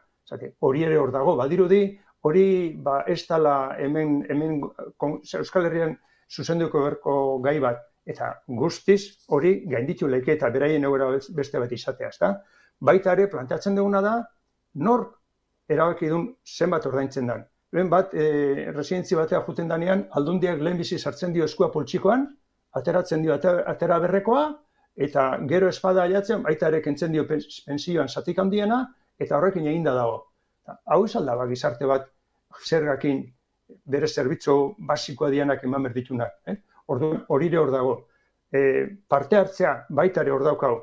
Noiz, zergatik ez da egiten jarraipen bat demokratikoa eta kontseilu parte hartzaileak egotia lurralde bakoitzen Gipuzkoan eskatu dugu baita ere hori sortzea, ez? Eta aurrera begira eskatzen duguna da baita ere batzar nagusietan erabaki bat hartu dadila, denen artean planteatuaz zaintza gaiak jaurlaritzak eman berdula eta lege bat eman berdula nun hor barruan sartzen dan baita ere etxeko zaintza eta atzerritarranak eta hori guztiak, eta gero atzeti da ona eta oso ezaguna ez dena edo ezagutzen ez dena, koordinaketa organo bat dago, interinstituzional, instituzio artekoa, eta han pasatzen dira edozer lege, dekreto eta hortikan pasatzen dira, eta han diputazioak beto eskubidea dake. Eta hori, sistema demokratiko batean, izugarria da, jendeak guk ez dira enteratzen, eta halako presupuesto bat egin berdutela, edo iogo berdala tarifa bat, edo zerbitzu bat gehiago jarri berdala, eta aldundi batek ikusten badu berai etzaiolako meni, betatu egiten du, eta ez da publiko egiten, eta hor geratzen da. Orduan, gauza horiek planteatu ditugu, Gipuzkoan behintzat paso bat ematean, eta beste lurraldetan antzeko gauzak ere egingo dira, baina hau da egoera. Bai, azkenan Gakopi bat eman dituzu ez egungo egoera nola dagoen eta ze irtenbide izan dezaken, izan ere irtenbideak berez badira, beraz adi jarraituko ditugu pausu guzti hauek Santi, mila esker gaur gurean izatearen kontu hau azaltzen eta hurrengora arte. Bale, zueri, agur. Agur. Tira ez, hori, Gakopia bat eman ditu ez, izan ere egia da zaintzak ertzpila bat ikutzen dituela, baina, harria saltzen zuen ere, apurat antolaketan ere badela arazo handiena ez, hasteko behintzat.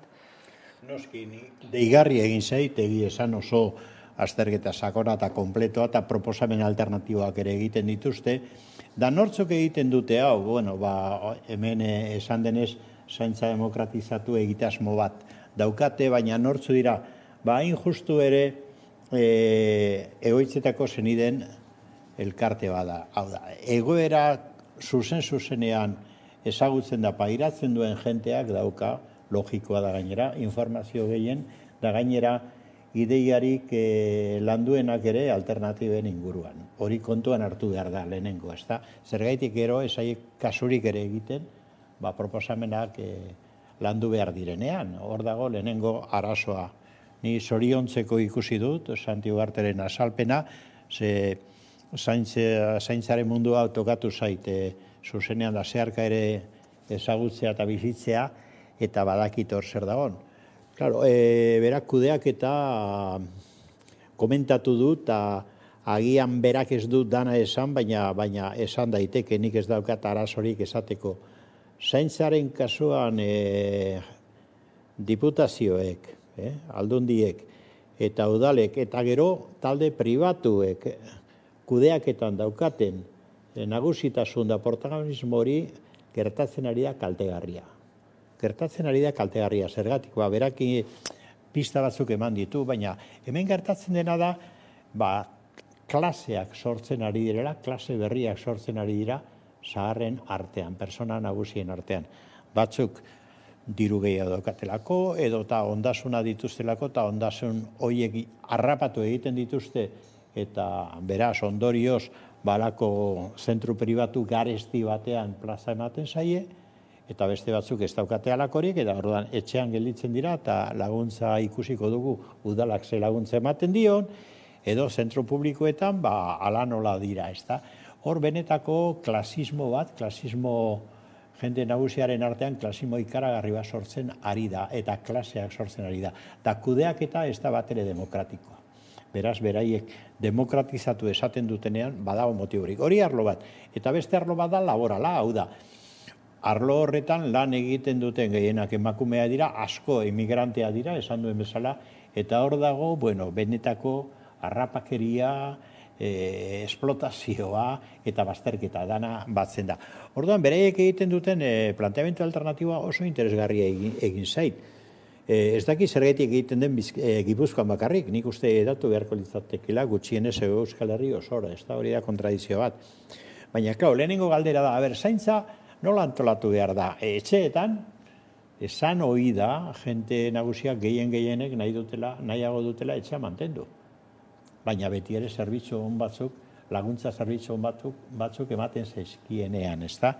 Beraz, lehenengo da etxeetan, gero zentro publikoetan, eta gero ja pribatuetan. Nok antolatzen du hau eta nola? Gaur egun ikusten dugu oso modu baldarrean antolatzen dela bai ikuspegi laboraletik eta baita zaintzaren beraren ikuspegitik. Eta zergaitik ez beraiek dien bezala, parlamentuak berezko hartu, lege egoki batekin eta lege horren arabera eta lege horren menpe jarri, hezkuntzan egin nahi den bezala, lege baten menpe jarri sistema osoa, zaintza sistema osoa.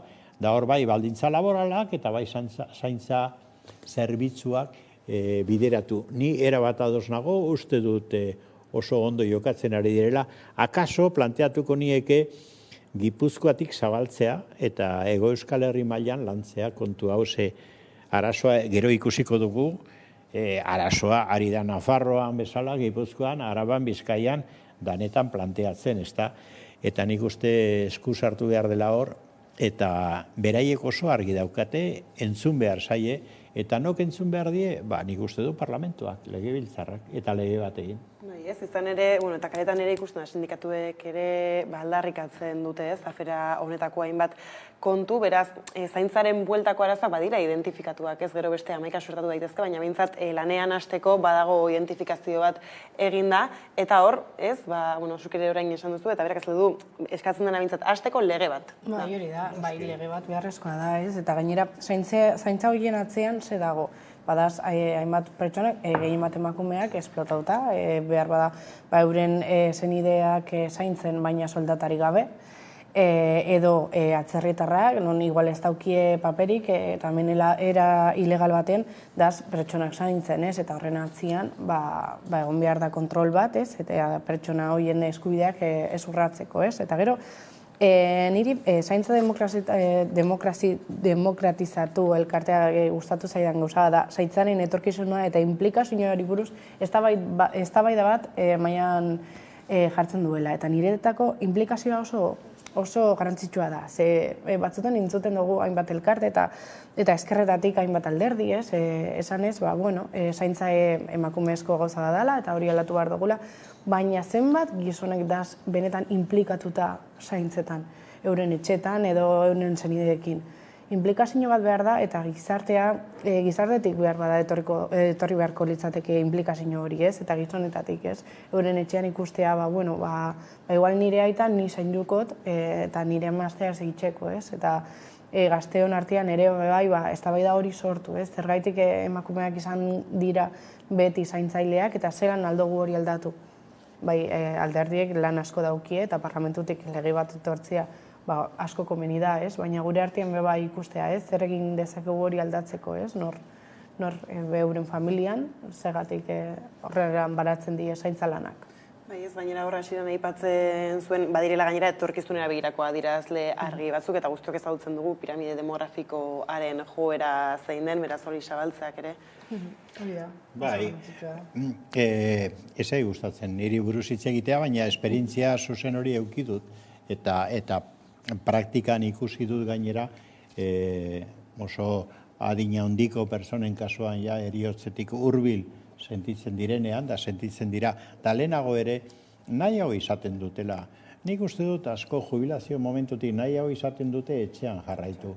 Eta ahulezia fisikoa eta osasun ahuleziak agertzen direnean ere nahiago dute etxean ondo baldin badaude. Eta horrek bizimodu aldaketa sakon bat eskatzen du ingurukoen familiak eta lagunak eta ezagunak hoien artean, eta badaude formulak, eta legeetan zara daitezke, lege aurrerakoi batzuk egin daitezke. Nik ezagutzen ditut, batzuk inplikatu dira benetako zahar auzoak egiten, eta horretik prestatu dute, eta elkar lagundu egiten dute, eta hor dira auzo edo iritsiki moduko batzuk, ez? Da, esperientzia hori badago. Edo familia barruan, baina inplikazio konkretu batekin, eta askoz onuragarriagoa izan da esperientzia zaharretzeetan baino. Zaharretze batzu badaude pribatuak oso garestiak, lehenengo egiten dutena normalean da han sartzen denaren ondasuna garrapatu, hori hasteko, pribatuetan, hori ezagutzen dut ere, neure herrian bertan ere bai, eta gero beraiek kudeatu bate daki nola ondasun horiek, ez da, hori hasteko. Eta bigarren, arau iaia militarrak jartzen dizkiete bizitzarako, hori badakit. Eta ordan, hori guztia aztertu behar da ondo lehenengo inplikatuekin, elkarte hauekin, eta gero noski lege bihurtu, eta lege progresista bat, lege aurrerakoi bat bihurtu, horrek esan nahi du interes publikoa eta inplikatuen interesak aurretik, eta ez negozio pribatuak. Ez gainera horre azpimarratzen zuen baina eta berriro Santik, ez lurraldetasuna berare, ez nolako desorekak dauden, desoreka guztietan baldin badago ere ez, bata eta bestearen artean, zer ikusirik ez kudeaketari daukionez. Hori da, ez, eta nire ustez, Karmelok esaten dago moduan, egoitzaren mundua negozioa da, ez, eta hori, Bizkaian, Gipuzkoan eta Araban asko ikusten da, ez, zenbat kostatzen dagoen egoitza baten barruan egotia, eta zenelako kondizioak daz, egoitza horren langileentzat, ez? Eta ere nire ustez, ez dakit beste sistema bat pentsau beharko genuke, ez? gure nagusiak egoitza horietan abandonau eta ez dakite eurak, zuk esan duzu moduan, kartzel baten moduan daz, ordutegi finko bat daukie, ez dute inorrekin hitz egiten egunean zehar, badaz hor ni askotan pasatzen naz, hemen digertu dauen egoitza baten, eta badaz danak, kanpora ikusten, eta badaz asko bizitarik ez dutela jasotzen, eta pasatzen zare hortik, eta eurak, kristal parian mundua ikusten, baina ez daukie bizitza, hori ez da bizi bat. Eta ez da bizi duin bat, eta pertsona horiek merezi dute, jentea eurekin egotia, konpresazio bat eukitzea egunean zehar, konpainia apur bat, ez dakit egoitza horren barruan edo kanpuan, baina hori ezin dugu gure senideak holan bakarrik utzi eta bere bizitako azken momentuak bakarrik pasatzia. Nietako hori oso latza da, oso zaila da. Bai, baina hor sartzen da jokoan, aipatu zue biok, pribatutasunaren afera hori, eta bada kontu bat, beste hainbat alorretan bizi duguna Euskal Herrian, eta hor besteak beste, orain gutxi irten zen datua, iazko urtean, 222 milioi euroko zerbitzuak itundu zituela Eusko Jaurlaritzak osasun alorrean bertan, ez? Eta hor gainera, Iñigo Urkullu lehendakariak adierazten zuen, kalitatea bermatzeko bada, diru hori, bertan arlo pribatuan kalitatea bermatuko bada, ondo etorria edo bentsat prest direla diru hori emateko, ez? Horrek zer egiten dizue? Imagina, nire ustez ez dakit zegatik osasungintza pribatua diru publikoarekin kudeatu behar dugu, ez dakit zegatik da, ez? Eta, bebai, askotan hitz egin dugu hemen, seguru pribatu buruz, ni ez nekien, baina ez dakitzuek badakizuten, seguru pribatuak kontratatzerakoan errestasun fiskalak daz.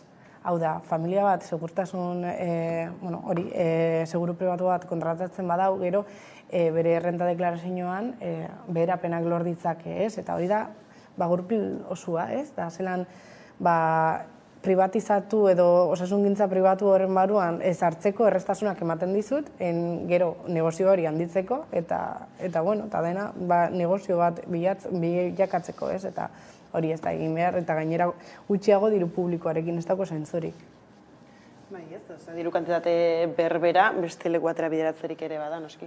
Baina, begira, hor dago debate bat, eta debate hori gauzatu da azken aldian parlamentoan bertan ere bai, eta beti entzuten ditut, eta kuriosoa egiten zait, ez da, Urkullu bera edo bere kontseilariak esaten, baina, eta atzo ikusi nuen Bizkaiburu Batzarreko presidentea bera, itxasatutze esaten, baina, zergaitik esaten da guk osasun sistema pribatuaren alde egiten dugula, eta Osakidetza desmantelatzen ari garela, ez da egia, bai, bada egia, eta frogatua dago gainera. Eta orduan ezin dute modu horretan hitz egin, ze eure jakin behar dute gainera, badela egia. Eta non frogatzen da, beste begirazazu osasun seguru pribatuak nola bilakatzen diren, gorantza doazen, Bizkaian bereziki, baina Hego Euskal Herri osoan, estatu guztiko lehenetarikoa dira gorantza doazenak. Zergaiti doaz gorantza? Oso argi dago, osasun, zerbitzu publikoa Osakidetzan, berantza doalako. Eta jenteari medikoak urrundu egiten zaizkiolako, eta asistentzia lehen asistentzia urrundu eta zaildu egiten zaiolako, eta egundoko urtea eta urtetik gora itxaron behar delako zerrendatan tratatua izateko, eta orduan ondorio logikoa da, Osakidetza hor gonban Marianton, dani banoa pribatura. Hori batetik. Bestetik hor dago, beste trampa handi bat, esaten du kalitatea bermatu behar da, orduan dirua ematen diogu pribatuari. Begira, pribatua hemen edonok daki hori aztertzen badu apur bat, Bizkaian oso nabarmena da, pribatua hemen subsidiarioa da. Esan nahi da, gaixo batek, eman dezago nien, gaixotu egiten naiz, da ikusten da, pribatura noa, zergatik, Osakidetzan enautelako hartzen, ez daki noiz arte, hori ari da gertatzen, pribatura noa, ez da, ni personalki enoa, hori argitu enoa, nahiago dut beste bide batzu publikoa, baina ni enoa, baina, pertsona bat, pribatura doa, ze gertatzen da, pribatuan lehenengo arrete ematen diote, eman dezagun deskubritzen diotela gaixotasun larri bat. Gehien eta medikue beraiek esaten diote, begira, hau ebakuntza egiteko, hobe buelta zaitez Osakidetzara. Orduan, zertarako dago pribatua? Dirua irabasteko. Hau da, subsidiario planteatzen da, gure dirua irabasteko, hau da, nola zerrenda dauden da bar, jentea etorriko da, diru emango dit, baina gero, asuntoa serio planteatzen bada, ez, zoazte Osakidetzara. Hori da gertatzen ari dena, eta hori Jaurlaritzak hori elikatzen du. Hor trampa badago, trampa nabarmen badago. Baina aste honetan bertan ikusi dugu jendaren asarrea, ez bakarrik langileena, ez erabiltzaileena baita ere, ez Bilbo, Gasteiz eta Donostia manifestazio oso jendetxoak egin dira, sindikatuek esaten zuten, ez alor horretan egindako manifestaziorik eta handienak zirela, eta hor besteak beste, ez Gotzone Sagarduik egin zituen inguruko adierazpenak eta pilota jartzen ziren, ez, bueno, ez dakit, esaten zuen langile falta dela arazoa, ez dagoela desmantelaziorik, lan baldintzetan ez dela arazoa, baizik eta langile falta dela. Bai, egunkarian guardia eukin hauen asteburu honetan, eta asko gustatu zitzen, Sagardui ala manifestazioak bukatu, eta bideo bat bidali, esan ez lasai egon, ez da Osakidetzako, ez da existetzen desmantelaziorik, eta bueno, hemen problema da mediku falta dagoela. Nire ustez bideo hori, eta bere deklarazioak izan ziren, jakiteko, agerpen horiek argitze zuten gobernuak badakiela ez arazo badagoela, eta mobilizazioak zarate egiten dutela, eta arrazoiarekin, ez? Carmelok esan dagoen moduan, ez? Nire ustez hemen privatizazio, osasungintza privatizazioa ezin dugu halako gauzak mantendu, ez? Eta lanaren munduan, hau da, enpresen munduan oso ligatuta dago bai osasun pribatu horrekin, ez? Askotan hitz egin izan dugu, ez? Enpresa askok eta askok seguru pribatua daukie, eta euren langileak ere, ez? Eta hori nire ez da ezin dut ulertu, ez? Egatik enpresa batekin edo enpresa batean lan egiten baduzu sistema pribatura fan egin behar zare nahi eta nahi ez. Hori bebere ezin dut ulertu, ez? Ez dakit bertako lege bat egongo balitz edo bertako traba batzuk jarri pribatura ez bateko, ez? Eta publikoa sustatzeko. Antolaketa litzateke. Bai, niri asteburuko manifestazioetatik gauza batzuk oso ondo iruditu zaizkit, eta beste batzuk kritikatu egingo nituzke eta esango du zergatik. Lehenengo, noski manifestazio horietan nabarmendu da, Donostian Bilbon da Gasteizen, nabarmendu da batetik langileak, osasun sistemako langileak, eta bestetik hartzaileok oso kezkatuta gaudela, eta batetik salatu egiten dugula Osakidetzaren degradazioan, ikuste EAJ eta PSOE Jaurlaritzatik oso kudeatzaile txarrak direla. Nik ez dakit intentzio txarra daukaten, interesa bai behintzat, badituzte, hori biztan da. Berriro ere eskandalo batzuk atera dira horren inguruan. Baina kudeak eta oso txarra publikoren ikuspuntutik. Alde guztietara begiratzen baduzu, Donosti, Bilbo, Basorto Gurutz eta ospitalak danetan lehertzen ari da orduan, hori ezin dute ukatu, hori batetik, ezta? Eta oso ondo iruditzen zen langileak eta horren hartzeko dunak batera manifestatzea, oso ondo. Gainera planteamentua oso ondo dago, langileon, osasun langileok, lan baldintza honak izan behar dituzte, asko zerbitzu gehiago eta langile gehiago egon behar da, eta hori oso ondo dago. Gero, aldiz, ezaite hain ondo iruditzen Bilbo, Gasteiz da Donostia, eta Iruña zergatik ez. Hau da, Nafarroa zergatik, guk geuk langileo baztertu behar dugu hori, Nafarroarekin bat egitea zergatik, ez da? Arazoak lehertzen daude Nafarroan ere, arazo beretsua dira gainera. Medikuekiko gobernua daukan, tratamentu elitista eta langile, beste langileek baztertu, ikusi, Donostian gauza bera gertatzen da, hemen gauza bera gertatzen da, hemen elitezko mediku ez diren, garbitzaileak jipoitu dituzte errukiri gabe atzo Gurutzetako ospitalearen atean, esan dut, arazoa berdintzoa dira, zergaitik guk geu baztertzen dugu Iruñarekin bat egitea eta Nafarroarekin, hori zait ondo iruditzen, da hola esan behar dut, ez da? La, bela, esteilaz, nik dakidala, sindikato hauek, ez daude zatiketaren da bazterketaren alde, zergatik utzi behar dugu Nafarroa alde batetik, hori nik uste dut hori zuzendu behar dugula. Eta hain justu ere, gobernuak eta enpresarioak eta saiatzen direnean langilea bereizten eta guk geu ere eskualdeka, guk kontrako egin behar dugu. Nik uste langileen arteko batasuna lortu Hego Euskal Herrian behintzat. Eta hori uste dut horrez dugula ondo egin. Tira. Eta gero hor, aipatuzu bestak beste ez, Osakidetzako garbik eta azpikontratatuko langileak eurak greban daude, eta ikusi dugu, ez, hasi zuten greba, eta jarraian jipoituak ere izan dira. Bai, ez dakit, pasetan da nertzen zan azken aldi honetan, ez, esai axola ez langile, ez adin nagusiko pertsonek, edo ez dakit, bai, askotan esan dut, eta eurek esaten dutelako, ez, euren sindikatuko kide batek esaten zauen, ez, desde Cavacas impera el buenismo, ez dakit, buenismo horrekin, eurak esaten duten moduan, apurtu nahi duten, ez, alako, ni bideoak ikusi ditut, gure egunkarien eman ditugu bere, eta oso, ez dakit, niretako oso latzak di, alako bideoak ikustea eta alako argazkiak ikustea, ez, ez dut ulertzen eta ni uste zerkorekak kontrol bat jarri beharko luke, edo behintzat adierazpen batzuk emun. Zer pasetan ari da ertzainarekin, osea, jentea da Osakidetzako garbitzaileak, ja, eskelen esaten zan, ez? Igual metalgintzako grebak oso zakarrak dira, zakize, hortarako segurtasunagatik, ez? Behar dugu ertzaintza fatea edo beltzak fatea, baina orain, ez da, garbitzaile batzuen aurka, ze segurtasun mota dago hori, ez dakit, ez dut ulertzen. Baina azaltzen da, ez, sektore feminizatua, zaurgarria, eta...